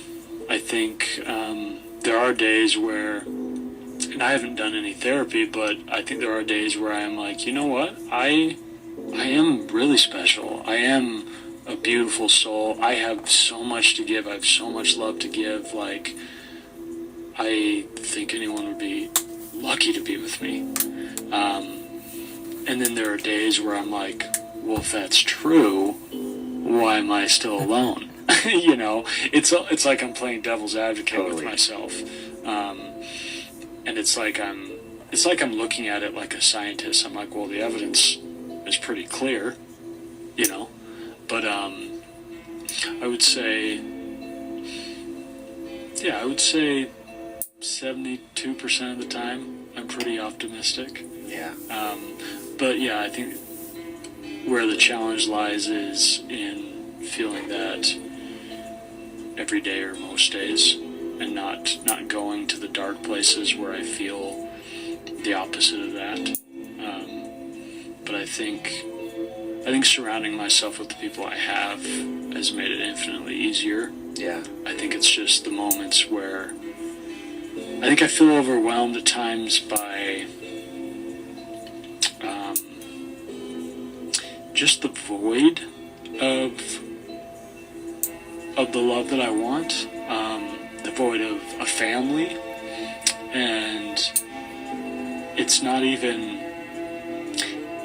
it's never a hopelessness of feeling like it'll never come, or I know it won't come. It's more just like, can I handle this void until the void is filled? Yeah. You know? And but I'll tell you what, I've had, you know, glimpses of it and bits of it where I'm like, I'll wait 1,000 years if I have to have this kind of love, right? Because I think you can make it work with freaking anyone, right? Maybe not anyone, but there's a lot of people you could have a decent life with, but I'm not really interested in a decent life. No, man. And so yeah, I actually have a lot of hope, and I've had some really meaningful spiritual experiences where I've felt like, you know what, I've gone through all this for a reason, and yeah, there's gonna come a day where I'm like, oh, like, who cares that I was single for 1,000,000 years, or what felt like 1,000,000 years, you know, because I found my person now. And so, yeah, I think it's a daily battle, and maybe it's more, you know, not 70% of my days, but it's more hour to hour, you know, how do I feel right now versus let's talk in a couple hours, maybe something has triggered me and I feel bad, but my last breakup that was really tough, I remember thinking, you know what, having these two different thoughts of thinking, I don't think I can go through that again. That was brutal. Yeah. And partially because I thought it was so great, and then it slipped away, so I'm like, I don't know if I can handle that again. But then realizing it was so good that I'll go through that 10 more times if I need to. Yeah. You know, which is a harrowing thought. but I think I can, and I think I have the constitution for it that I don't think everybody has. You know, I think I can endure however much I need to. And if I'm a little sad in between, so what? Yeah. Well, you're a... I remember he's on TikTok. He's like, for me, TikTok famous. He's got numbers, he's got volume, value, all that great jazz. Respect, nothing against him. But look at, he's still going through it. That's the dilemma. Like, when you destroy, when toxic relationships, even if it's healthy someone, but the breakup happens, it destroys you. You're like, damn, it failed. Like you said, even if it's good, like, why did it fail? But that's what I tell people once again. To put fear in a positive manner, did you know anyone could leave, anyone could cheat, anyone could ghost, anyone could break up with you, anyone could divorce you for whatever apparent reason? it's the intent. You ask questions, make comments about it, like, what's up with you? Why is it ending? But I promise you, before we got to that point that, hey, it's over, ghosted you, the red flags were there. You live in the same household, LDR, long relationship, less texting, less calling. You know, once again, you live with each other, you know, or let's say separate households. You don't go their way, they don't go your way type of situation. The spark's ending. You text them, they'll respond. You call them, they'll respond. If they don't respond for, you know, a day, 2, 3 days, that the spark's ending. So before it gets to a point of, you know, fear, all the biggest happens. Oh, let's talk about it. What's up with you? What? Gotta have the adult conversation, the uncomfortable conversation. If the spark ending, someone else gets your attention. You know, you're getting bored. And remember this: your partner does not have to look at you at all, or they can look at you and not say nothing. Just look at you, say nothing at all, or be stuck on the phone. It'd be nice, yes, it'd be nice if there were adults and talk to you. But remember this: boys and girls don't talk to you because they don't want to feel their feelings. They don't have those conversations. So that's why, as a being, when you start the healing journey, be selfish and positive, man, work on yourself. Make a decision for yourself. Because every day, background, all the universe has free will and choice as beings. What are you doing when you're choosing? You're trying to talk to your partner, right? What are they doing when they're choosing? They don't want to talk to you. So, once again, what are you doing when you're choosing? My situation, I did a scenario at the time. If it was my scenario, the spark's ending, and she want to talk to me, yo, babe, I'm just letting you know. You know, you don't change for me. All that bullshit, people change for, no, you don't change for nobody. If you change for people, you're people pleasing. I changed for my kids. You change for your kids, and then you go back to your old ways. Then what? You never change for yourself. You change for yourself first and foremost, and then for the relationship, friendship, you know, work environment, house environment to get better. You know, so that's what I tell you, babe. Just change for yourself first and foremost, and then for our relationship to progress for our life. If you don't, that is your choice. We will. But I'm letting you know. There's lots in there now, but I'm letting you know. See that door right there? 30 days from now, I'm letting you know I'm leaving, and she can still look at me, and I say shit. She can be on her cell phone, bullshitting, right? And she'll look at me, or whatever. She can say whatever. Cool. I did my part. I remember this. If you as a being, if you know what you're talking about, whatever the fuck you're talking about, you're doing what? Communication and comprehension. Everyone could look at you. Communication, they don't have to comprehend at all. But you can tell the ones that are actually trying a little bit because they'll make comments, ask questions. Cool. That's the ones that are trying to figure it out. Value, right? So my scenario, 30 days from now, it's not getting better. What's up, babe, with you? Nothing. I call her, nothing. Text, nothing. It's all the red flags are there. Fucking neon lights and everything, right? I know it's ending. But remember this. Let's say she's still traumatized. My tattoo on my neck. She thinks I'm her ex-exes. Well, my ex-exes said the same shit. And then they never left. Well, I have my tattoos for a reason. Yo, I tell you, Queen, day one. You see my tattoos, ex-exes? I am not your ex-exes. I am today, the now, the present. Keeping the present possible. If you're so traumatized, we can talk about it, but if you're really traumatized where you're too jealous, too controlling, or you think by me having time to a female is cheating, like, no, you're traumatized. It's called, have you heard of platonic, love, respect, not passing boundaries? No?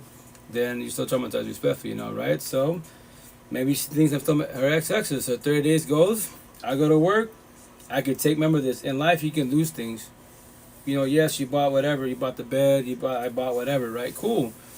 In life, you make sacrifices. You can always buy another bed, another TV. Yes, you put your money. Do you want to go through all that mess, or just be done with it? So, anyways, I go to work, grab my little stuff I want to, and go to work.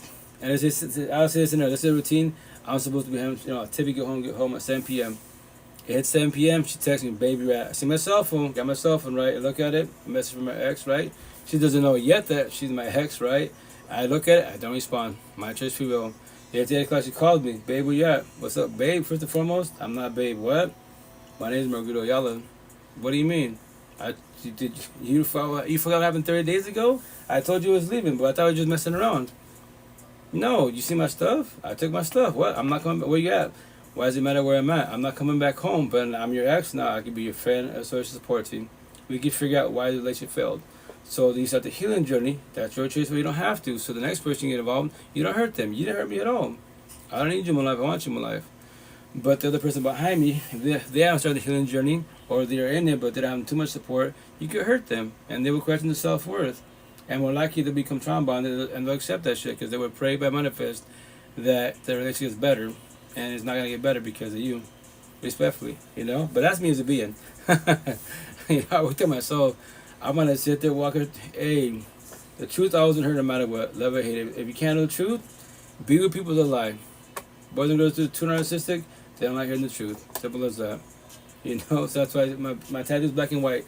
If you're a nice and nice girl, right, and if you want to self-sabotage your life, spiritual talk, karma, and you want to date karma, not knowing, then you go after the bad boy, bad girl, the fuck boy, fuck girls. I pray for you to go my life. You're about to get destroyed, and you're going to self-sabotage your life. What? I pray for you. Don't worry. You're the original. I did the same shit. Remember this. I didn't have a support team. I'm talking to you. You don't have a support team? If you allow me to be, I'll be part of your support team. I will hold you and guide you, but I can't fix or save you at all. Nobody in the universe can do it, but you just don't know that yet. And I make it sound easy because support teams, you know. But I'll play a couple more clips, guys, and I'm going to be out of here because I got to go to sleep, wake up, and the idea, just to wake up in 4 hours. Ooh, go to some cardio gym therapy because I'm slacking like crazy, you know, and then go back to Seattle to the farmers markets. They're about to wind down, and so I'll get my life back. I love the farmer markets, me as a bee in Seattle, because Seattle's my real home. I love Seattle because extroverted, respectfully, a type of my planning that I control. No bragging rights when I say this, but me as a being, I wrote to myself, the West Side, Queens are not, you know, once again, I preach about environments. Behind the street, you know where you live at. So Seattle, Washington, don't matter from the south side ghetto hoods to the north, south, east, west, the suburbs, good areas. All the queens are not shy. They will shoot the shot. Especially queens that are in the healing journey, they love these conversations. Respect and the bragging rights. They love my tattoos. I'm famous in Seattle. When I walk the streets, the queens love it. Like, all these words in your body, like, they look like they're about life. They're all about life. What? All of them about life. Where do I start? Miss Queen, wherever you want to start. If it's a sequence, I'll let you know this is a sequence. Everything else is just words and passages, like little notes. I was telling me those little like crack jokes. My sister Mandy on TikTok squad, she called me, you know, sticky notes, because the little notes everywhere in my body. You know, well, for now, my arms, my chest, my neck, and my face. Eventually, started doing my rib cage and then my back, and I'll probably be done with that. No more than that, because anything that I say that's repetitive that I love saying, be it for myself or whomever, I'll put on my body. That's why these are like negative words, triggering words. If it triggers you, that's at time of time. It's my body for a reason, right? So it's the English words. If it bothers you, talk to yourself. Why? How? I don't know you from Adams. You just saw these words on my body. But you don't have to do that. You don't have to spark a conversation. That is your choice, who will. But let me play some more clips. I always thought my brother was my best friend. Like we just knew everything about each other. Except everybody thought he was their best friend. You know, he was that magnetic. I didn't know my brother was using drugs. As we got older, I realized I didn't know anything about him. He stopped letting me into the restaurant a couple of years ago. He just cut me off cold. And the more he wouldn't respond, and the more our relationship kind of strained, the deeper into this I went and the better I got. I felt like I could speak through the food, like I could communicate through creativity and that kind of confidence. You know, like I was good at something that was so new and that was so exciting, and I just wanted him to know that, and I just wanted him to be like, good job. And the routine of the kitchen was so consistent and exacting and busy and hard and alive, and I lost track of time, and he died.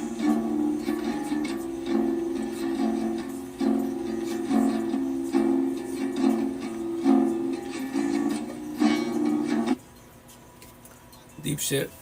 Remember this, when it comes to death, that's inevitable. We can't stop that at all. As a forewarning, if no one's told you this, and I love saying this all the time because no one told me when I was younger. Yo, baby boy, King, chill out, Bobby. Just to forewarn you, you don't have to comprehend, but if you haven't lost your parents, your siblings, your kids, anyone that grew in your household, it could be your cousin, best friend, they're little kids at your crib, right? That type of death, you lose your cousins, your friends, grandparents, it hurts. You will shed tears, but I'm just letting you know, you don't have to comprehend. When you lose your kids, your parents, your siblings, those four walls, it's gonna hurt really bad, like really bad, as a forewarning. Everyone has their own typical grieving, you know? Like that clip right there, like when it comes to siblings, you know, it's like from my side, there's 7 of us. I lost my brother in 2013, so now 6 of us, right? And it sucks. Like, I'm not saying I could have saved my brother. No, I'm not saying that when I say this. But all the shit that I know now, I guarantee this. Then in 2013, if I'd have known everything as far as life in general, how we function as beings, spiritual, emotional as beings, and life in general, I could have a better conversation instead of going to rehab. That's cool, you know. the day by day baby steps. It is what it is. Like, nah, I could have, once again, I said I couldn't save them, but bro, who you talking to? Bro, how many phones do you have? What's going on? Are you doing fine? Oh, I'm blessed. Then how you doing? Good. I have like total phones. I have 15 cell phones, but I'm on live on 10 of them, 10 platforms, and it's the live podcast. How you doing? How's it going? Sorry, I apologize. I didn't see your comments. But it's a touchy subject. And it's sad. Remember this: when your sibling, someone close to you passes away, spiritual talk excess. That's called completion. So spiritual talk, speak to the universe. It's energy. You can feel them. If you feel them, it's energy. You're not crazy. It's energy. It sounds crazy when I say it, but it's energy, man. I speak to all my people that passed away. Like, XXX Tentacion. So I'll say I never met him personally wise, but I carry on his legacy. Because why? I have 2 tattoos.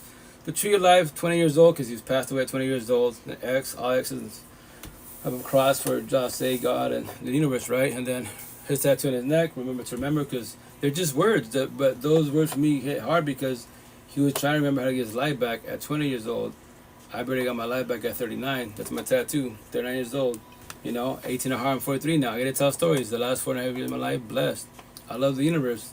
I'm a big care, bro. I want everyone to start the healing journey, which is their choice of will, so they get the life back, so they can learn how to love themselves first and foremost. If you want true love, but if you expect to be codependent of the universe, because my kids, your partner, then chase love.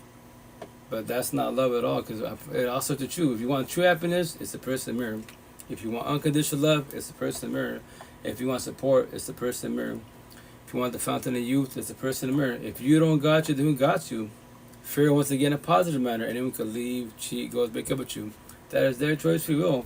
If they do that to you, how you respond, how you react, And I promise you, nothing's wrong being alone. It's the loneliness and your loneliness that whoops your ass. Is why 2 words: no space body. Your ex is not come home at night. Nobody else is coming home at night. It's just you. But supporting helps a lot. Feels a lot better because you have these conversations. If you want to evolve in life, that's what my situation. I speak the way I speak. I evolved really fast because my support team. 10 live workers for 88 days. I can ask all 10 of them the same questions. I get exact same answers, similar answers. I got all the notes, knowledge, wisdom, analogy, metaphor, riddles. So when I speak, it's 10 people plus myself and many others that I spoke to the last 4.5 years of my life. And all I focus about raw real life, because you're sad, depressed with no kids, and I'm a single father with 8 kids. So what's the difference between you and I? Let's figure it out together. But you don't have to. Once again, your choice, free will. But that clip that I just played. So it's based off a series. It's about I think like he's a chef type of situation. So I didn't know that. I haven't seen it. It looks like a good series, but he tried to show love, speak through. Cause it's called love language, through art. Whatever your beast at. My situation. Everyone has their own gift. You have gifts. My gift's talking. If I got better talk, I'd be a zillionaire. That's why I love going live on these platforms to talk to the universe. For you guys, not for myself. Initially, 4.5 years ago. Part of my healing journey, it was therapeutic for myself because I wanted to figure out the answer to life faster. I'm not going to be there 1, 2, 3 years stuck on my ex. No. There's got to be a reason why, and that's why my support team reached out to me on Facebook and IG first, before TikTok and all these other platforms. That's the cool thing about technology, my tattoo. # social media familia, y'all my peoples. Y'all my family. Respectfully, I love my family, but I'm in their eyes, I'm crazy, I lost it. It hurt my feelings. I tell them time, I'm crazy, but I'm blessed. Because when I go home, single, no toxic relationship, y'all together, miserable as fuck, and you're sane, and you go to church, pray to God, I believe the universe. For how much for longer? Why won't you leave each other? Everyone knows you're just toxic. With the kids, have you heard of co-parenting? Isn't it hurt? Yes. Here's the best part. I know it's gonna hurt. I went through it. I can't do it for you, but I promise you 1,000. Give me your hand. I can hold you and guide you. I'll pick you up 1,000 times. We won't give up on you. You can have the same conversations every day. Let's do this. You gotta feel your feelings to comprehend your feelings. Keep all this shit up here. Vent that shit. Let that shit out. Let all that negative energy out. If not, then self-destruct, because your mind is strong titanium, or it's like a piece of paper. Your body is just a vessel. Your beauty ain't shit. Respect, you're beautiful, but respect to call the whole universe out, male, female, whatever you're into, right? Whatever you are. When you're going through a breakup once again, and they're verbally, physically abusive, cheating on you, divorcing you, ghosting you, right? And you're on your knees, blocking bitch. Once again, respectfully, ask your body for advice. Crickets. Ask your beauty for advice. Fucking crickets. It's on your mind, I'm having a heartbreak. Your heart is just an organ. All it does is pump blood. You're having anxiety attacks, depression, no motivation, and emotional breakdowns. That's what's happening with you.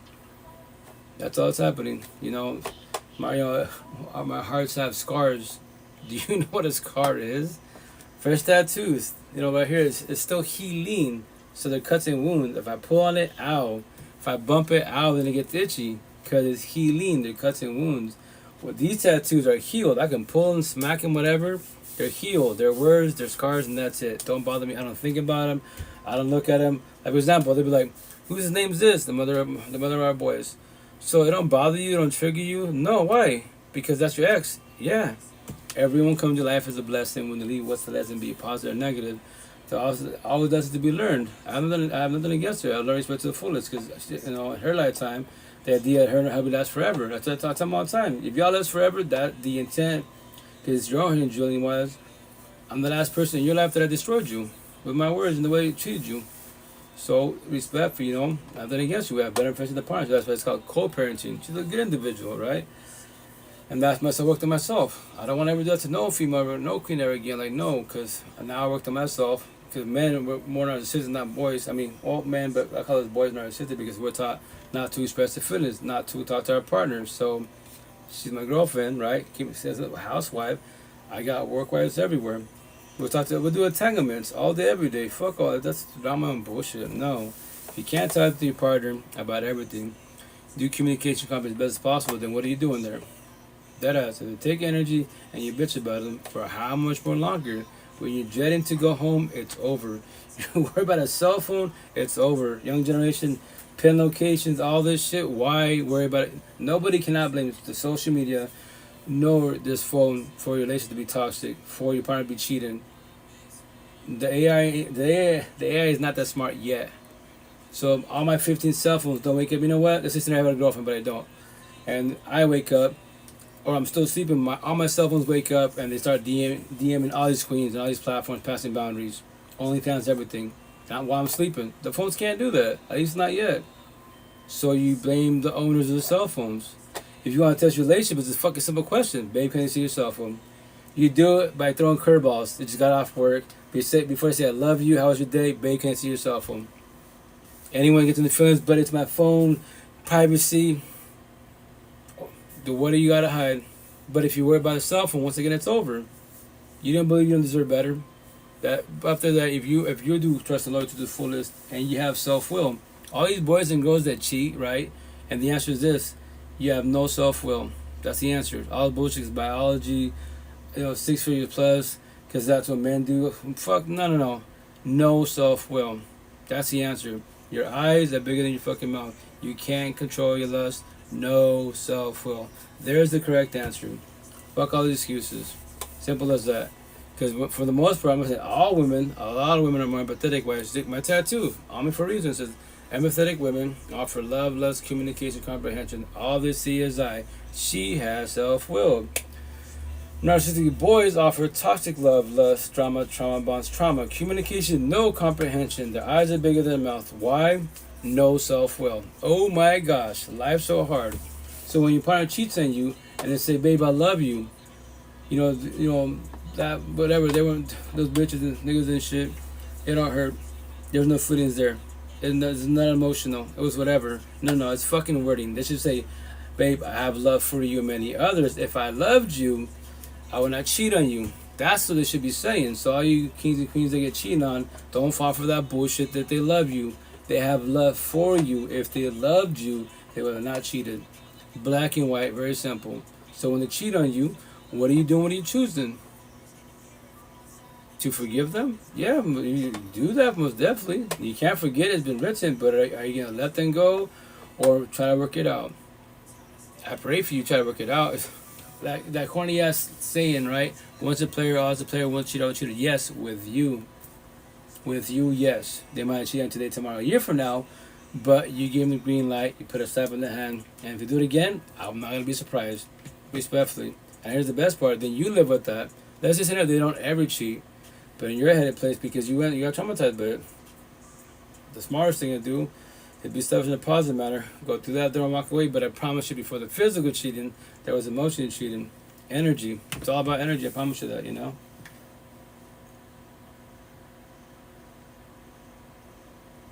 This is from Max. So I always promote them. So once again, the cool thing about technology, when people pass, like X says, you know, when someone dies, it's called completion. Your body did its time. So spiritual talk, speak to the universe. Your parents, whomever you passed away, they're always by your side, right? To get, you know, to people shit bullshitting around, you know, they always check on you to make sure you behave, not misbehave, right? So, excuse me, I'm tired, I'm exhausted. Whatchamacallit, X, say he passed away June, I believe, 18th, I believe? Too many tattoos, I want to say 18th. I have it on here. Yeah, June 18th, 2018, right? So I was 37 years old in a toxic relationship. So then I cannot teach you shit about life. Oh, what I'm talking about, all this? Nothing. Born and raised a Catholic. I can tell you this, traditional corny ways, go to church, pray in God's hands. You know, pray for the people that mean to you because they're suffering. You know, people cheat, whatever, this is not a toxic relationship. You do it for the kids, religion, culture, because your parents, aunties, grandparents did it. Yeah, it's not going to work in your favor. Who is more pathetic? You're about to be miserable as fuck, respectfully, and daydream about love. And you will never know what love is. Because if you did, you'd have left a long time ago. I can guarantee you that. But no, you don't know that yet. So I pray for you, right? So, 37 years old. He was 20 years old. Got him for in the universe. He's going to toxic relationship, in the ghetto hoods, going through a DV case. He was about to get crucified.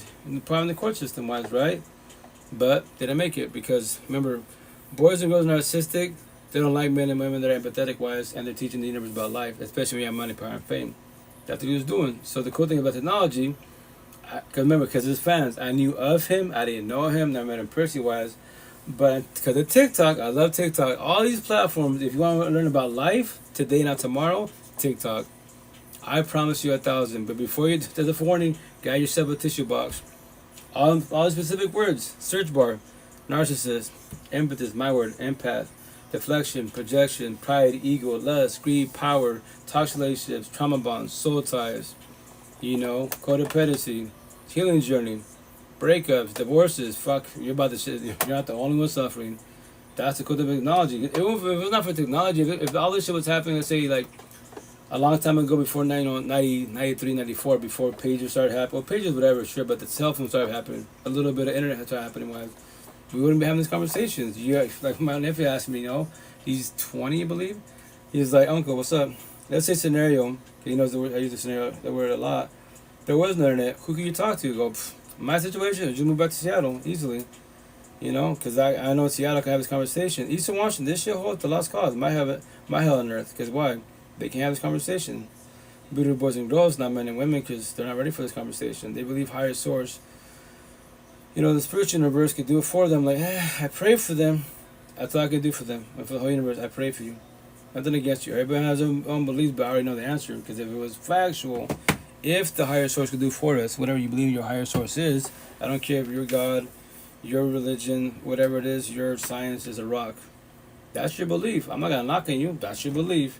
But I would just ask you, well, if that's your higher source, and you say your higher source can do it for us, then why don't you ask them to do it for you? And you don't, then my tattoos, you know, that we pray today, then tomorrow morning, that nobody has the same feelings of yesterday. And we say amen, wake up in the morning, we still have the same feelings of yesterday. Who do you blame? My tattoos, God, Lucifer, the universe? The answer is the person in the mirror, you. You did it to yourself not knowing. Hey, Miles, how you doing? Going respectfully, you know, and I say all respectfully. But anyways, but X-wise, I get it carrying his legacy as a being, because why? Respectfully, to call his family in a positive manner, his mother can't do it. His father can't do it.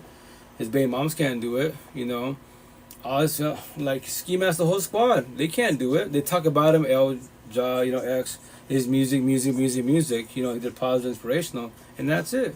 But they don't carry his legacy to the fullest. I'll play all his clips. You know, I promote him. I'm a tattoo for a reason. Like what?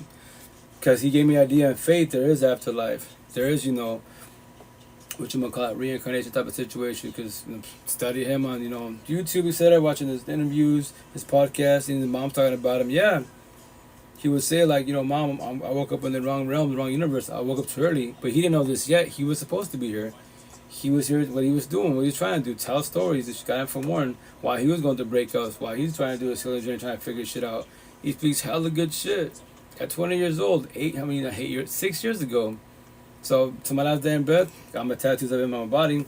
He inspired me in a positive manner. Like, fuck, 20 years old. So that means idea of faith. There is afterlife. There is reincarnation. Because you're saying all this shit at 20 years old. I couldn't say shit at 20 years old. Anything about life because I had no guidance.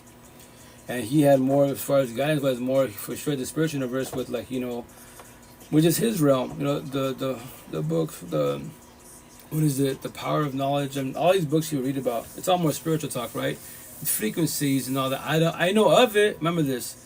4D, 10D, 20 the Matrix, the spiritual universe. I'll vibe with y'all. I'll do communication.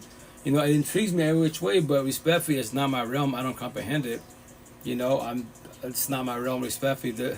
A lot of people in the higher realms will be like, you're higher than 3D. Like, nah. Everyone starts 2D. Like, watch the Matrix, man. Blue Book Conversations.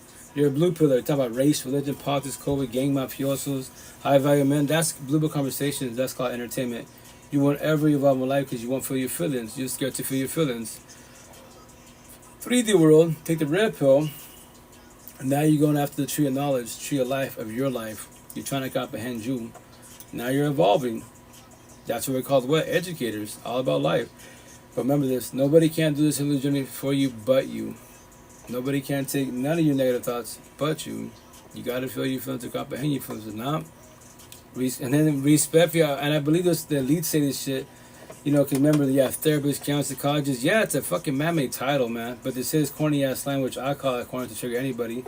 You know, the healing journey doesn't ever end.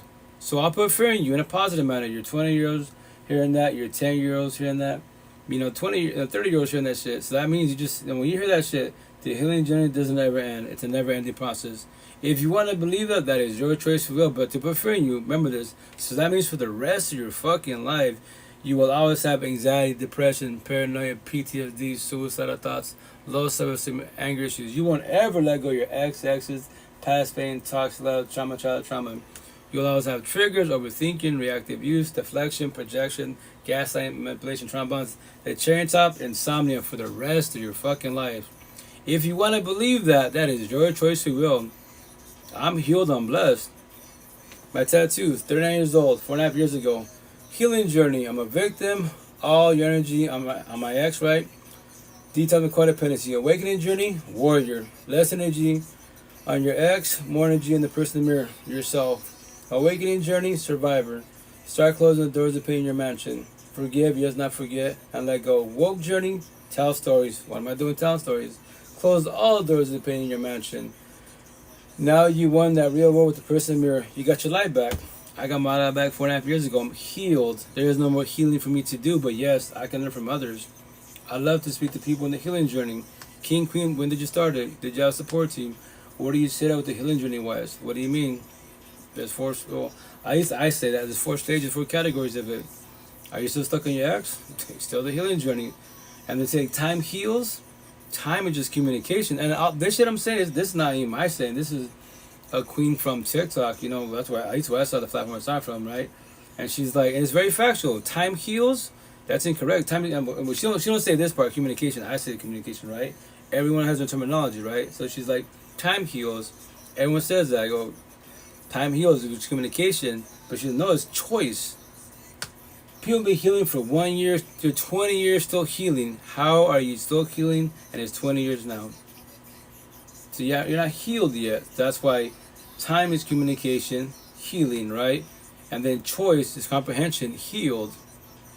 So your scars, all my scars, my cuts and wounds, yeah, they're healing. That's why they call it, you know, cuts and wounds. Scars are scars. All my tattoos, these are scars. See that? I can pull them, they don't hurt me. I'm pinching my skin, ow. I pinch my tattoos, they don't bother me none because they're healed.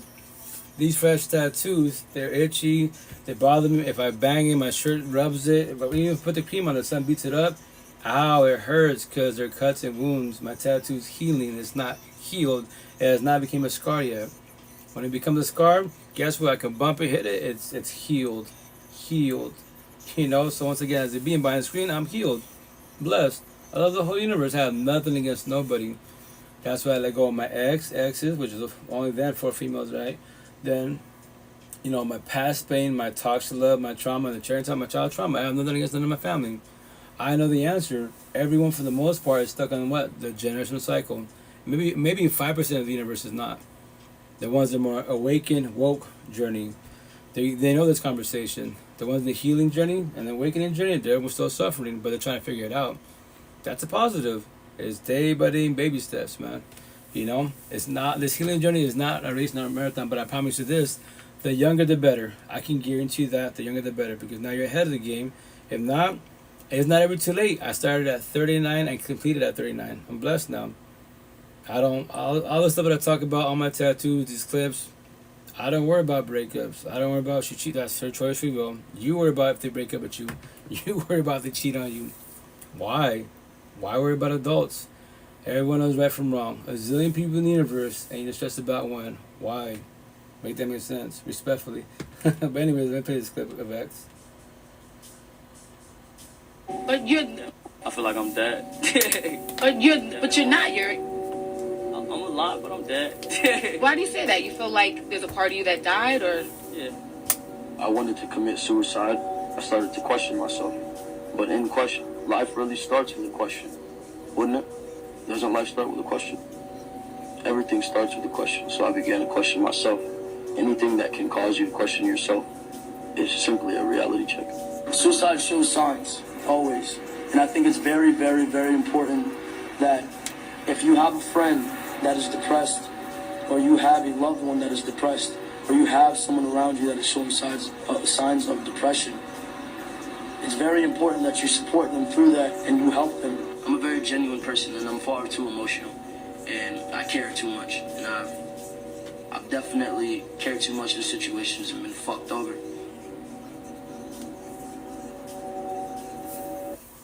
And that's X, once again, just saying, rest in peace to the fullest. And that same was in the very beginning was like asking, because they asked him how you feel, how you doing. He says, I feel like I'm dead, I'm alive, but I'm dead. So when you feel like you're dead, you don't want to be here. Suicidal thoughts, my neck tattoo, we have those thoughts, right? But you're alive, but you feel like you're dead because you don't want to be here. If you take yourself out, it's going to hurt a lot of people. So you stay here forcefully for whatever your excuse is, for my kids, my siblings, whomever, right? And that everybody has that shit issue-wise. And the main fucking reason why, relationships, kids are stronger than adults. You go, my 4.5 years ago, I'm doing my breakup. My kids have been in the more younger ones, right? The older ones went to toxic relationships a little bit, right? Because my oldest is about to be 22, my second oldest is 20, right? So they can't really give advice to life because they're my kids, right? But they saw their father and he's like a bitch. Respectfully, right? Nothing against myself, but they were strong. They don't know what I'm going through. They can't give me advice to life, right? They don't have sad depression for the most part. They probably don't know these terms yet, But they're not crying. Look at me, my ex and I, our baby, he was young. He was maybe like, I don't know, not even a year old. I would talk to him, like a bitch, bro, like, you just chilling. That's how you doing. I'm holding you, chilling. You have no fucking words in the universe. But at the same time, I'm thinking future in a positive manner. In due time, you would probably go through what I'm going through, but the positive is this: I'm going to work on myself. I'm going to figure this shit out. When I do, I will tell you a story. You don't have to comprehend. You'll be ahead of all our family for the most part, on my side, our side. That's what I tell my kiddos, all of them. Your parents, your family, your parents on your side of the family, your mom's side, right? They're going to tell you that's crazy. He's lost it. You can believe whatever you want to believe, but to be respectful in a positive manner, wise, like to call all my family and my ex family wise. None of your family on both sides can't teach about real life. Nothing wrong with religion, but they believe higher source will do it for them. But they're in toxic relationships. But you don't comprehend that type of situation. That's my tattoos for a reason. Telling nobody has to comprehend anything I'm saying. I'm not going to a higher source. I'm just saying in general, if it was factual, then why are you suffering? Why are you still stressed? Why you still have depression, anxiety, all this shit? Why do you worry about toxic relationships? If you worry about it, play the higher source. But remember, this higher source is communication. Everyone's just messengers. You're the only one that can do comprehension. You're the only one that can feel your feelings, to comprehend your feelings. Nobody else can do it for you but you. You just don't know that yet, And when we talk about suicide, yes, the people that are going through it, check on them. Going through breakups, divorces, check on them. Because relationships make you, break you, definitely destroy you. One person starts at typical middle school, high school. You fuck them over, they fuck you over. And that's the first one. How many more to be? You know? And once again, fear in a positive manner, the longer you are with that individual, and whoever is more empathetic, then actually you're about to get destroyed really fucking bad. Typically, you become trauma bonded, and you be there for years, babies to be. I pray, but I manifest the higher source changing my partner's ways, so he or she changes the ways to show love, respect, matches my energy. But respect, if you don't know this yet, it's not going to work in your favor, and it's not going to happen. Because I got free will and choice. If our partner don't, she's got free will and choice. What are we both doing? What are we choosing? But let me play this real fast. Listen to the last clip, and I'm going to get out of here, guys. I'm tired. I always got to see you tomorrow. This is a good one. Chicks. So this is for the side chicks and for the side guys. You know, both sides, right?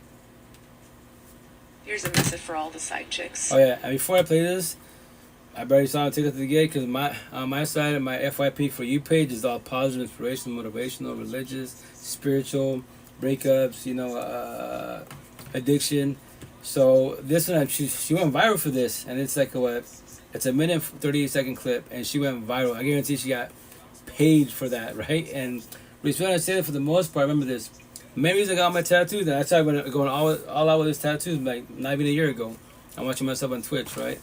But I say all the time, because women support women, kids support kids, men do not support men. Men, you know, love is support when we talk about life. Spanish culture, my tattoo, stop being a Monday alone. English, stop being a beta simp. You're being soft, you're weak, only women cry. Stop being a bitch. All that corny shit. I tell the guy, yo, fuck all that.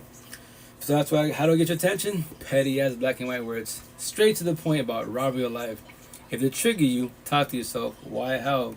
I don't know. You're from Adams. They're just fucking English words. You know, but anyways, let me play the clip. Here's a message for all the side chicks.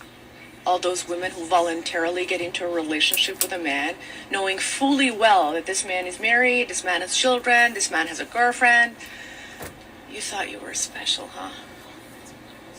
You thought you were a baddie? You thought he saw you and was like, wait a damn minute. I've been looking for you all my life. Huh. Here's some news for you. Men penetrate anything. Fruits, drywall, goats, lizards, children, infants, dead people. You're not special. You know what happened? He sucked another human being dry and is looking for his next prey. It was not that you were special. You were just the most easy target with the lowest standard possible. He didn't even have to manipulate you or lie to you. You were just willing. The only difference between you and the previous woman is not that you were special. It's time. She found out, you will find out. You are currently in your fuck around era. When you get into a relationship with this man, this specific man, you will get into your find out era. And now, it's time for you to suffer. I guess, good luck. And that's fact. That me as a being, right, to go deeper about it, took out the whole universe with my face tattoo. I think it says, I'm tired. It's, let me look at my face. I want to say that I think it says, I call out or I challenge all the universe, capital ALL, all the universe, 2D10, the Matrix, up to 20D, apparently wise. So everybody, behind the screen, face to face, challenge you. Teach me about robbery of life. Nothing man-made. Religion, culture, talk about it, but how you tell the answer, higher source can't do it for you. What? You don't have to comprehend that. But I'm not sad, depressed. You are. And you've been praying, helping manifesting, you know. But anyways, if you get involved to do entanglements, right, and you know 1,000, not 100, keep it 100, I'll lie to you. Keep it 1,000, raw and real, right? So keep it 1,000. You know they're involved with somebody. That's why you have the housewife, house husband, work wife, work husband. Happens all the fucking time. Excuse me. So you know that they're involved with somebody, and you choose to do entanglements, be the side chick, the side guy type of situation, to call you out in a positive manner, right?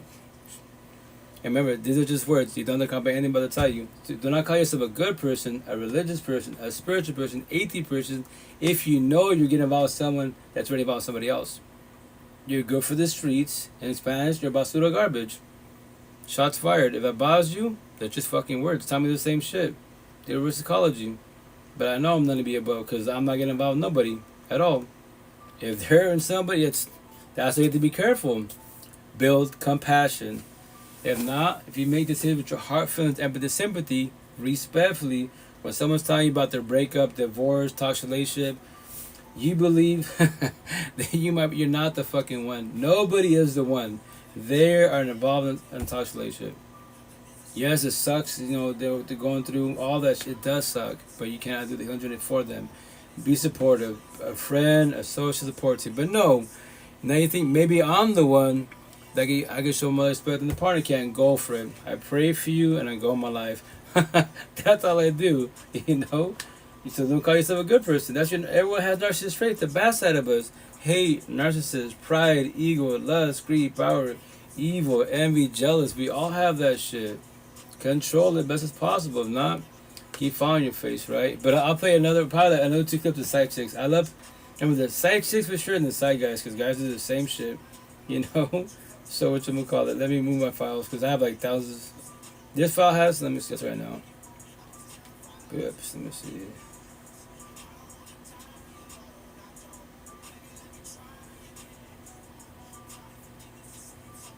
Yeah, this folder has 2,553 TikToks, IG, Facebooks, thousands of clips I borrow. And this is this phone. I have I've been down for like four years now. I started doing this 4.5 years ago.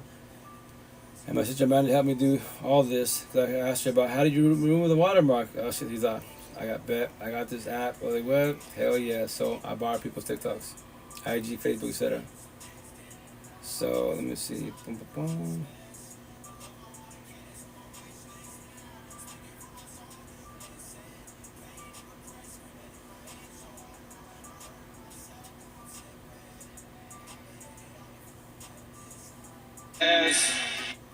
Trip, hold on, Trip. What's up?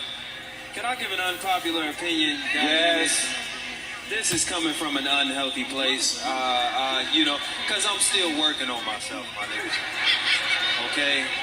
So what I just want to preface, this is going to be unhealthy as fuck. In the 7 years that you were employed, did you blow up the spot at all? Did you snitch? Go to the mic. Did you tell his wife that you were fucking him? Did you ever call the house? Did you ever... No, because I didn't... Listen. No, that's not my business. Okay. His situation on walking out on his marriage got nothing to do with me. Okay, listen. Look.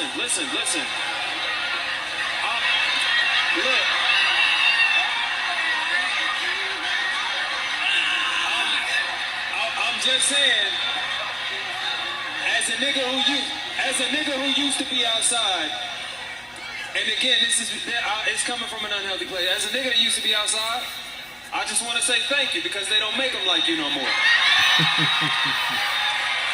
Honestly, the side chicks now, I don't know what new software they got,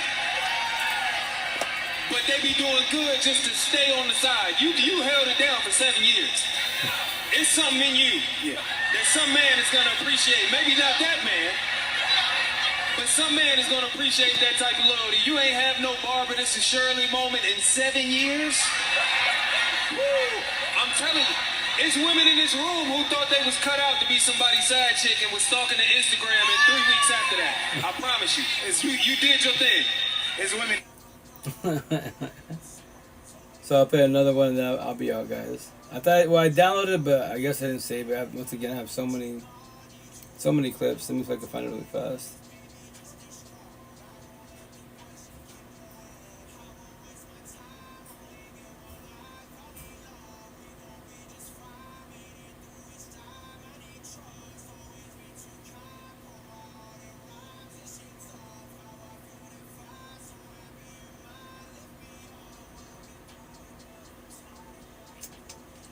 I don't think so. I'm not looking for it right now.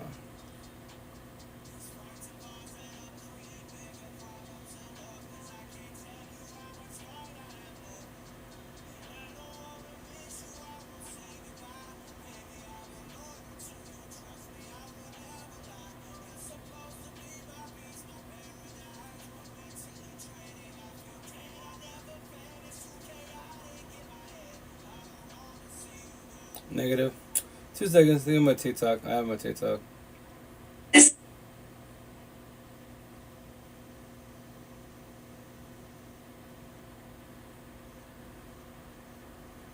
Well, I'm the side chick, remember? So. Wait, I But you're trying to graduate, though, we right? thought you wanted to graduate to be the main chick. I can't. Huh? See, it's difficult and it's He complicated. has a wife. Yes.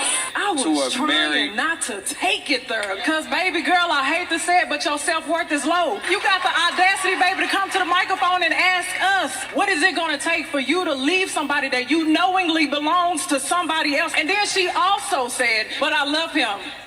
You love him more than you love yourself. That's one thing that I do, peep. There is no amount of money, no amount of riches, no amount of nothing for a man to be able to put you in second place. But my problem is I think you put yourself in second place, because sometimes we come in and we want to please people so bad because we want to be accepted that we put these people on a pedestal and we make them superior and we make ourselves inferior, so they're going to keep on treating you like you inferior. I'm sorry, y'all. I hate to get this passionate, but when you wake up and then you go and brush your teeth in the morning and you sit there and say, I'm a side chick. How does that make you feel? When you go through your day, when you texting this man, when you talking to this man in the car because he can't talk to you in front of his wife. When this man is on a business trip, he can't talk to you in the presence of his own home. In this man's own kingdom, you are a peasant. You're not allowed to come into this man's kingdom.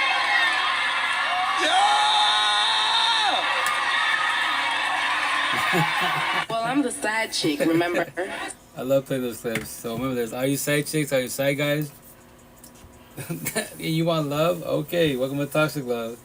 You pray about manifest that your partner or they're about somebody that they break up with the partner to be with you, to marry you, to be the boyfriend, girlfriend, like yo, but they're involved with somebody, man. And once again, respect to call you out. Do not call yourself a good person, religious person, spiritual person, atheist person, if you knew they're involved. Nowadays, it blows my fucking mind when people get involved in, like, entanglements, not intentionally. Oh, well, I found out after the fact they were married or involved with somebody. But just technology, man. Yo, am I the only one who thinks about this shit? Because maybe because I'm a geek techie type of situation. If there's a potential, right? If I really want to be into somebody, be it locally, behind the screen, what will I do? I'll investigate. Take a picture, make a TikTok, check it out. This girl I'm interested to the fullest.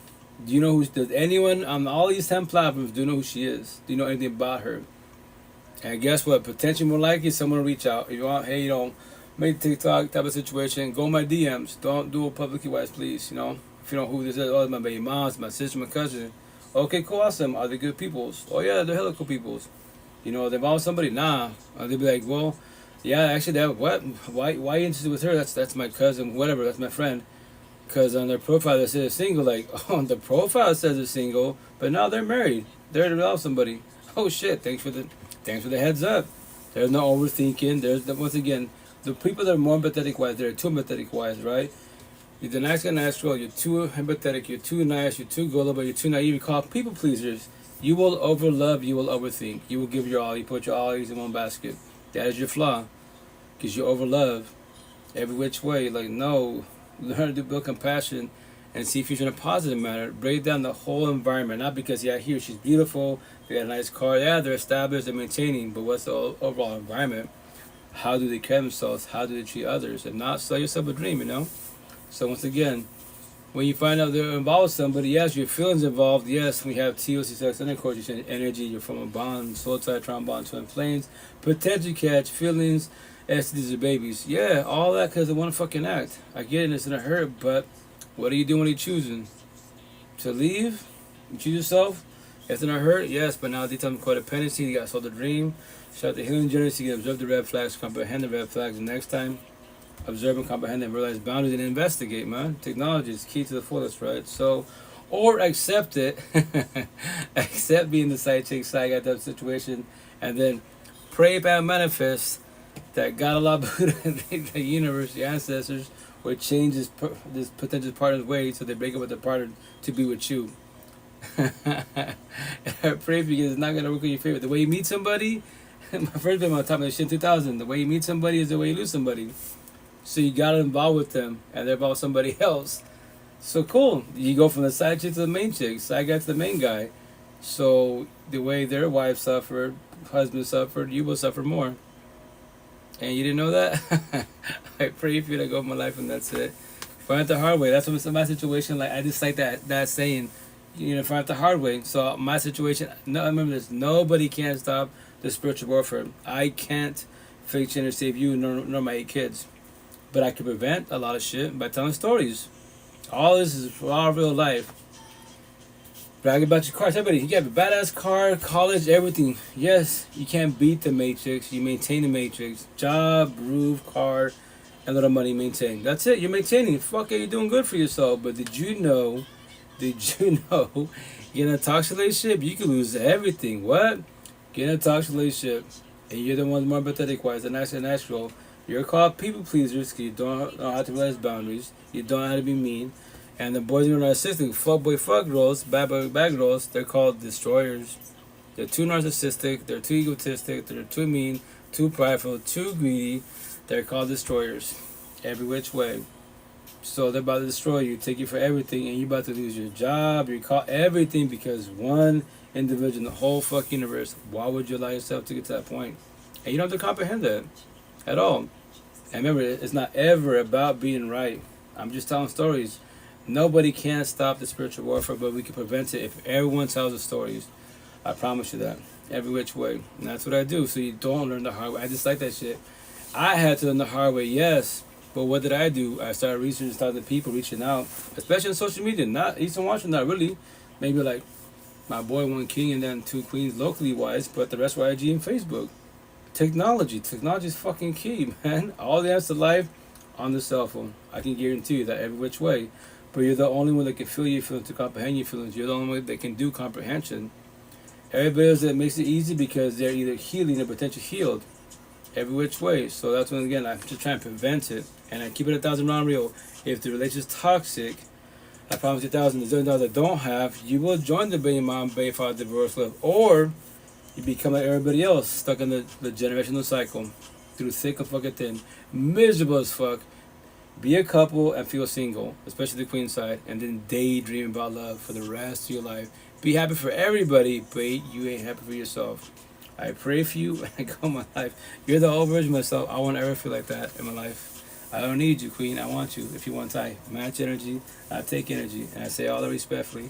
But I love you guys. I'm out. I gotta go to sleep because I have to wake up in 4 hours. I gotta go to the gym, you know. I gotta work out. I tell people, like, if I'm trying to live 100 plus, I gotta take care of the body. So my analogy, metaphor, it's like you gotta take care of your body, so body takes care of you. Because your mind is strong to 10, or it's weak with like a piece of paper. You could be a gym brat. Cool.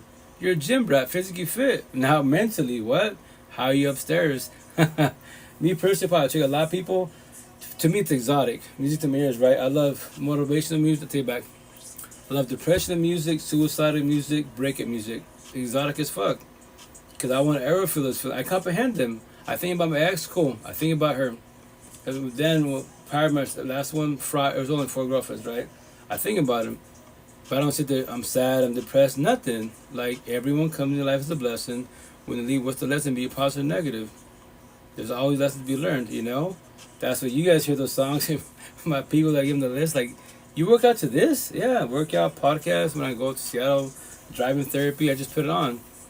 But it's all, yes, it's all breakup music, depression music, suicide music. They're just words. That's all, they're just words. The words are spelled to the fullest, but it triggers you. So if it triggers you, now you become sad, depressed. What'd you think of? You know, why won't you let it go? You don't comprehend it yet? That's why the past, 2 versions of the past. If you dwell on the past, you know, about your exes, child trauma, etc., and you always sit on it, that's a negative past. The positive past is to do forgive, communication. You can't forget it, you lived it. And then do what? Let go. Do closure with yourself. Comprehend why I failed to do what? Comprehension. Now you can let go of your exes, past pain, toxic love, trauma, and the cherry on top, child trauma. Be your parents are together, single parents, no parents, whatever it is. Like, cool. A lot of us parents, I'm a single father of kids, we are winging life to the fucking fullest. Our caregivers, if your parents who ever taught you, that's like, you know what they know. And then you go to school, they might teach you some shit in school. And other relations, you might ask questions. Typically, a lot of the guys don't. Females, for the most part, they will ask more because they're more empathetic, communication, comprehension. Us boys, not men. take it back. Us Medicaid boys, when we're narcissistic, we don't do these conversations. We're not taught to do these conversations. Providers, work hard and that's it. She takes the house, take care of the kids and that's it. Fucking boring ass toxic relationship. Don't do that. If you want a healthy relationship, you help your partner every which way best as possible. I probably tell her guys all the time, I promise you 1,000, she might hate your ass now, but if you help her with the dishes, help her with the kids, the garbage, fucking hug and kiss her, babe, you're doing a good job. You acknowledge her. She hates you, but she'll love you a little bit more because you just acknowledged her. Do what I didn't do, I wasn't taught to do. And that's everybody. Do not be hard on yourself at all when you start the healing journey. Initially, you can cuss yourself out, cuss the higher source, do what I did. Cool, you have the right to do that. But then you figure, okay, cool, there was all the red flags. Now I know that I didn't have a support team, but it's not ever too late. So what do I do now? I just tell stories to guide and forewarn. So you don't fall on your face, so you don't learn the hard way and shit. But if you want to learn the hard way, that is your choice of will. The positive on my side, if you allow me to hire a support team, give me your hand. You can slap it 1,000 times. The door's always open. Model to the universe. I'm always your pocket 24/7, 365. But the positive is this: if you reach out, analogy metaphor type of situation. So verbally, physically, I'm talking to you, face to face behind the screen, right? If you're younger than I am, I would tell you a scenario. Let's say she's 20 years old, he's 20 years old. Yo, king, queen, I'm happy you reached out. Yes, and you'd be like, oh, you was right. I have to do so many one-on-ones. I hear it all the time. I go, remember this. I told you in the beginning, it's not ever about being right. You're the only one who can feel your feelings, but we can talk about it. The positive is this. Scenario, remember at 20. When I was your age, at 20 years old, I couldn't have this conversation. I put my hand out. No one was there. Higher source, God, cool, God, but no one physically to talk to me, elaborate anything what I'm going through. So you reached out. So verbally, physically, I'm talking to you in my head, my mansion, emotion, mental, spiritual being. I'm talking to a 20-year-old version of myself. I'll show you all my knowledge, wisdom, knowledge, metaphor, riddles. I'll give you every option this scenario can give you. Excuse me, but you don't have to comprehend anything about to tell you. That is your choice, you will. But the cool thing, if you make comments, questions, you can spark conversations. I can elaborate. I can talk about the same subjects, same questions to your last day in breath, because you're the only one that can do comprehension. I will not give up on you. A lot of people, they try to be supportive teams. They're going through the healing journey, and you might exhaust them, take their energy, because they'll be like, damn. Well, remember this. Type of people try to be more patient, more minded, because just because you got it, you did communication comprehension, they haven't. Everyone has a way of learning. It might take them 5-10 years to figure it out. That's their choice, we will. But as long as you remind them, hey, it's not gonna work on your favor. You're scared to be alone. All these dates, like, oh, when it comes to dating, as a forewarning, guys, as a forewarning, remember, ask the questions. Date fucking one potentials. Like, yo, when was your last breakup? You know, and if they tell you, hey, it was 2 years ago, 4 years ago, cool. You know, it's been a minute. They say like 2 weeks ago, oh shit, 3 weeks ago, a month ago, fresh breakup. Ask them, okay, for how long were you guys together? When they be like, oh, 4 years, 6 years. Yo, 6 years, guys. 6 years. Do the fucking math. 6 years with one individual. And they just broke up a month ago. So more likely they're still traumatized, they're stuck on their ex-wives. So, and remember that they can try to potentially go for love, but they might get scared. And here's the best part. If they ghost you and it hurts you, talk to yourself. Why, how? You never physically saw them. You might have, cyber chatted, video chat behind the screen, right? And now you feels about it. And yes, they shouldn't ghost it, but remember, that's their choice for will. Maybe they thought they were ready. And now you actually got to meet. You can bullshit once again. The cell phone, text, video chat, sexting, pictures, whatever you want to do on a cell phone is digital. Cyber will tell you that it exists, right? Now it's physical. You ready? Dates, whatever. So, October 1st is coming up, and magic get a ghost. They block you, whatever. And if it fucks you, respectfully, talk to yourself. Why? How? What? Yes, they ghosted you and it sucks. But you never kissed them. No physical touch. And you had to get to that point because you're too empathetic. You're too nice. You're too gullible. You're too, you call it people pleasers. You're overloved and you're overthought. You self-sabotage. As if for wanting to trigger you, you self-sabotage yourself. You set yourself up. Why? They told you a month ago, 4 years deep, 5 years deep. You're fresh day one. Not even a potential yet. You're just talking to become a potential. So they respect for you. They ghosted you, but the positive is this. Now you're working yourself. How did you allow someone to hurt your feelings? And I promise that for warning, more likely they would destroy you anyways, because that's why they ghosted, they backpedaled. Everything is smoothly and they backpedaled. because they're not ready for this yet. You don't want to become the rebound at all. Or you hit the punching bag. And my ex said this, my ex, yeah, all about them, nothing about you.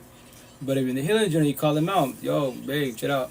My George, my tattoos. I'm not your ex-exes. I'm none of be above. I'm today, the now, the present. Try to keep in the present best as possible. If you're too traumatized, potentially this relationship is too much for you. I'm too much for you. Don't feel guilty. You're not going to hurt my feelings. The door is right there. You can leave whenever you want to. But I know that because I worked on myself. And I say all respect, so you remember this. These stories to guide for you so you don't fall on your face. And you don't get destroyed in toxic love, broken, codependent relationships. You don't pray by manifest that your partner changes their ways. You can do it initially, but not months in, not years in, not babies in, marriages in. You're going to destroy yourself. And you would daydream about love. I did the same shit. Don't worry about that. Happy for others. I watch anime, I watch movies. I love, Avatar, all the good shit. Beautiful, but I don't have that by my side. Not even close. Don't do that to yourself. But love you all. Stay blessed. Have a good night. I'll be on tomorrow night sometime. I'll give on 11, 12 Pacific time. And then Friday, maybe a little during the day. And then weekends, I try to take my weekends off. Saturday, Sunday, chill with my boys, co-parenting. That's what I tell you. I preach about co-parenting. Initially, it's hard. The main reason why, feelings. That's the main reason why your feelings involved. Because you have kids as an individual. And then you got to see them. It whoops your ass, You start out probably typically either you both get scared, become a tattoos, a Debbie father, Debbie mother, or the bitter baby, daddy, baby, mama drama. Fuck you, no fuck you. Typically, yes, mom narcissistic wise, and they're the ones that cause more problems. Because why? It's over type of situation. Right? But they can't accept it, and it sucks. And I don't want my kids around my kids. I don't want a guy around my kids. I don't want to grow my kids. As long as single parents, you have the right to question your partner's potential partners. Your ex-partner's wives, right? Your baby father, baby mom type of situation. And my ex-wives, I don't give a fuck who you with. As long as he's healthy, he's empathetic, he's a good cat, we good. But if you want to date hoodlums, gang my hood niggas and shit, that like I have my tattoos, then you and I will have problems. I will definitely see you in court. You can date him by yourself. He can whoop your ass, cheat on you by yourself, not with our kids.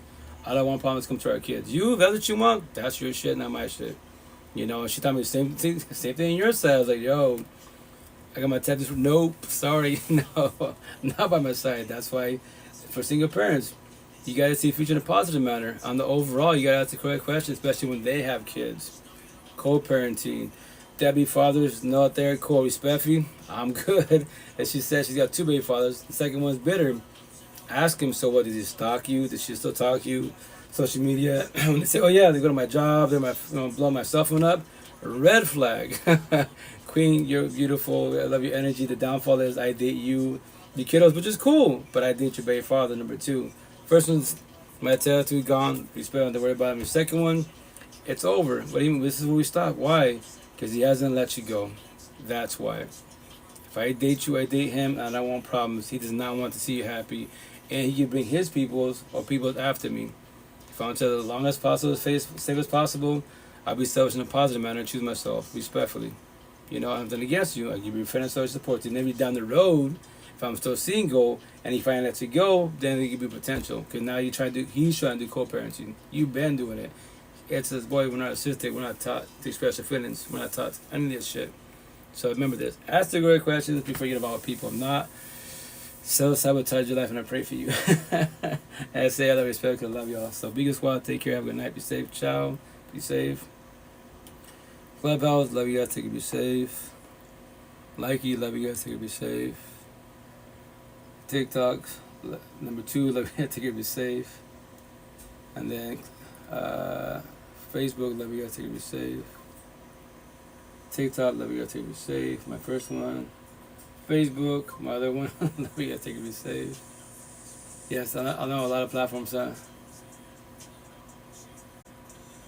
it's called networking. Meet me squad. Love you guys. Take it. Be safe. Have a good night. Twitch, love you guys. Take it. Be safe.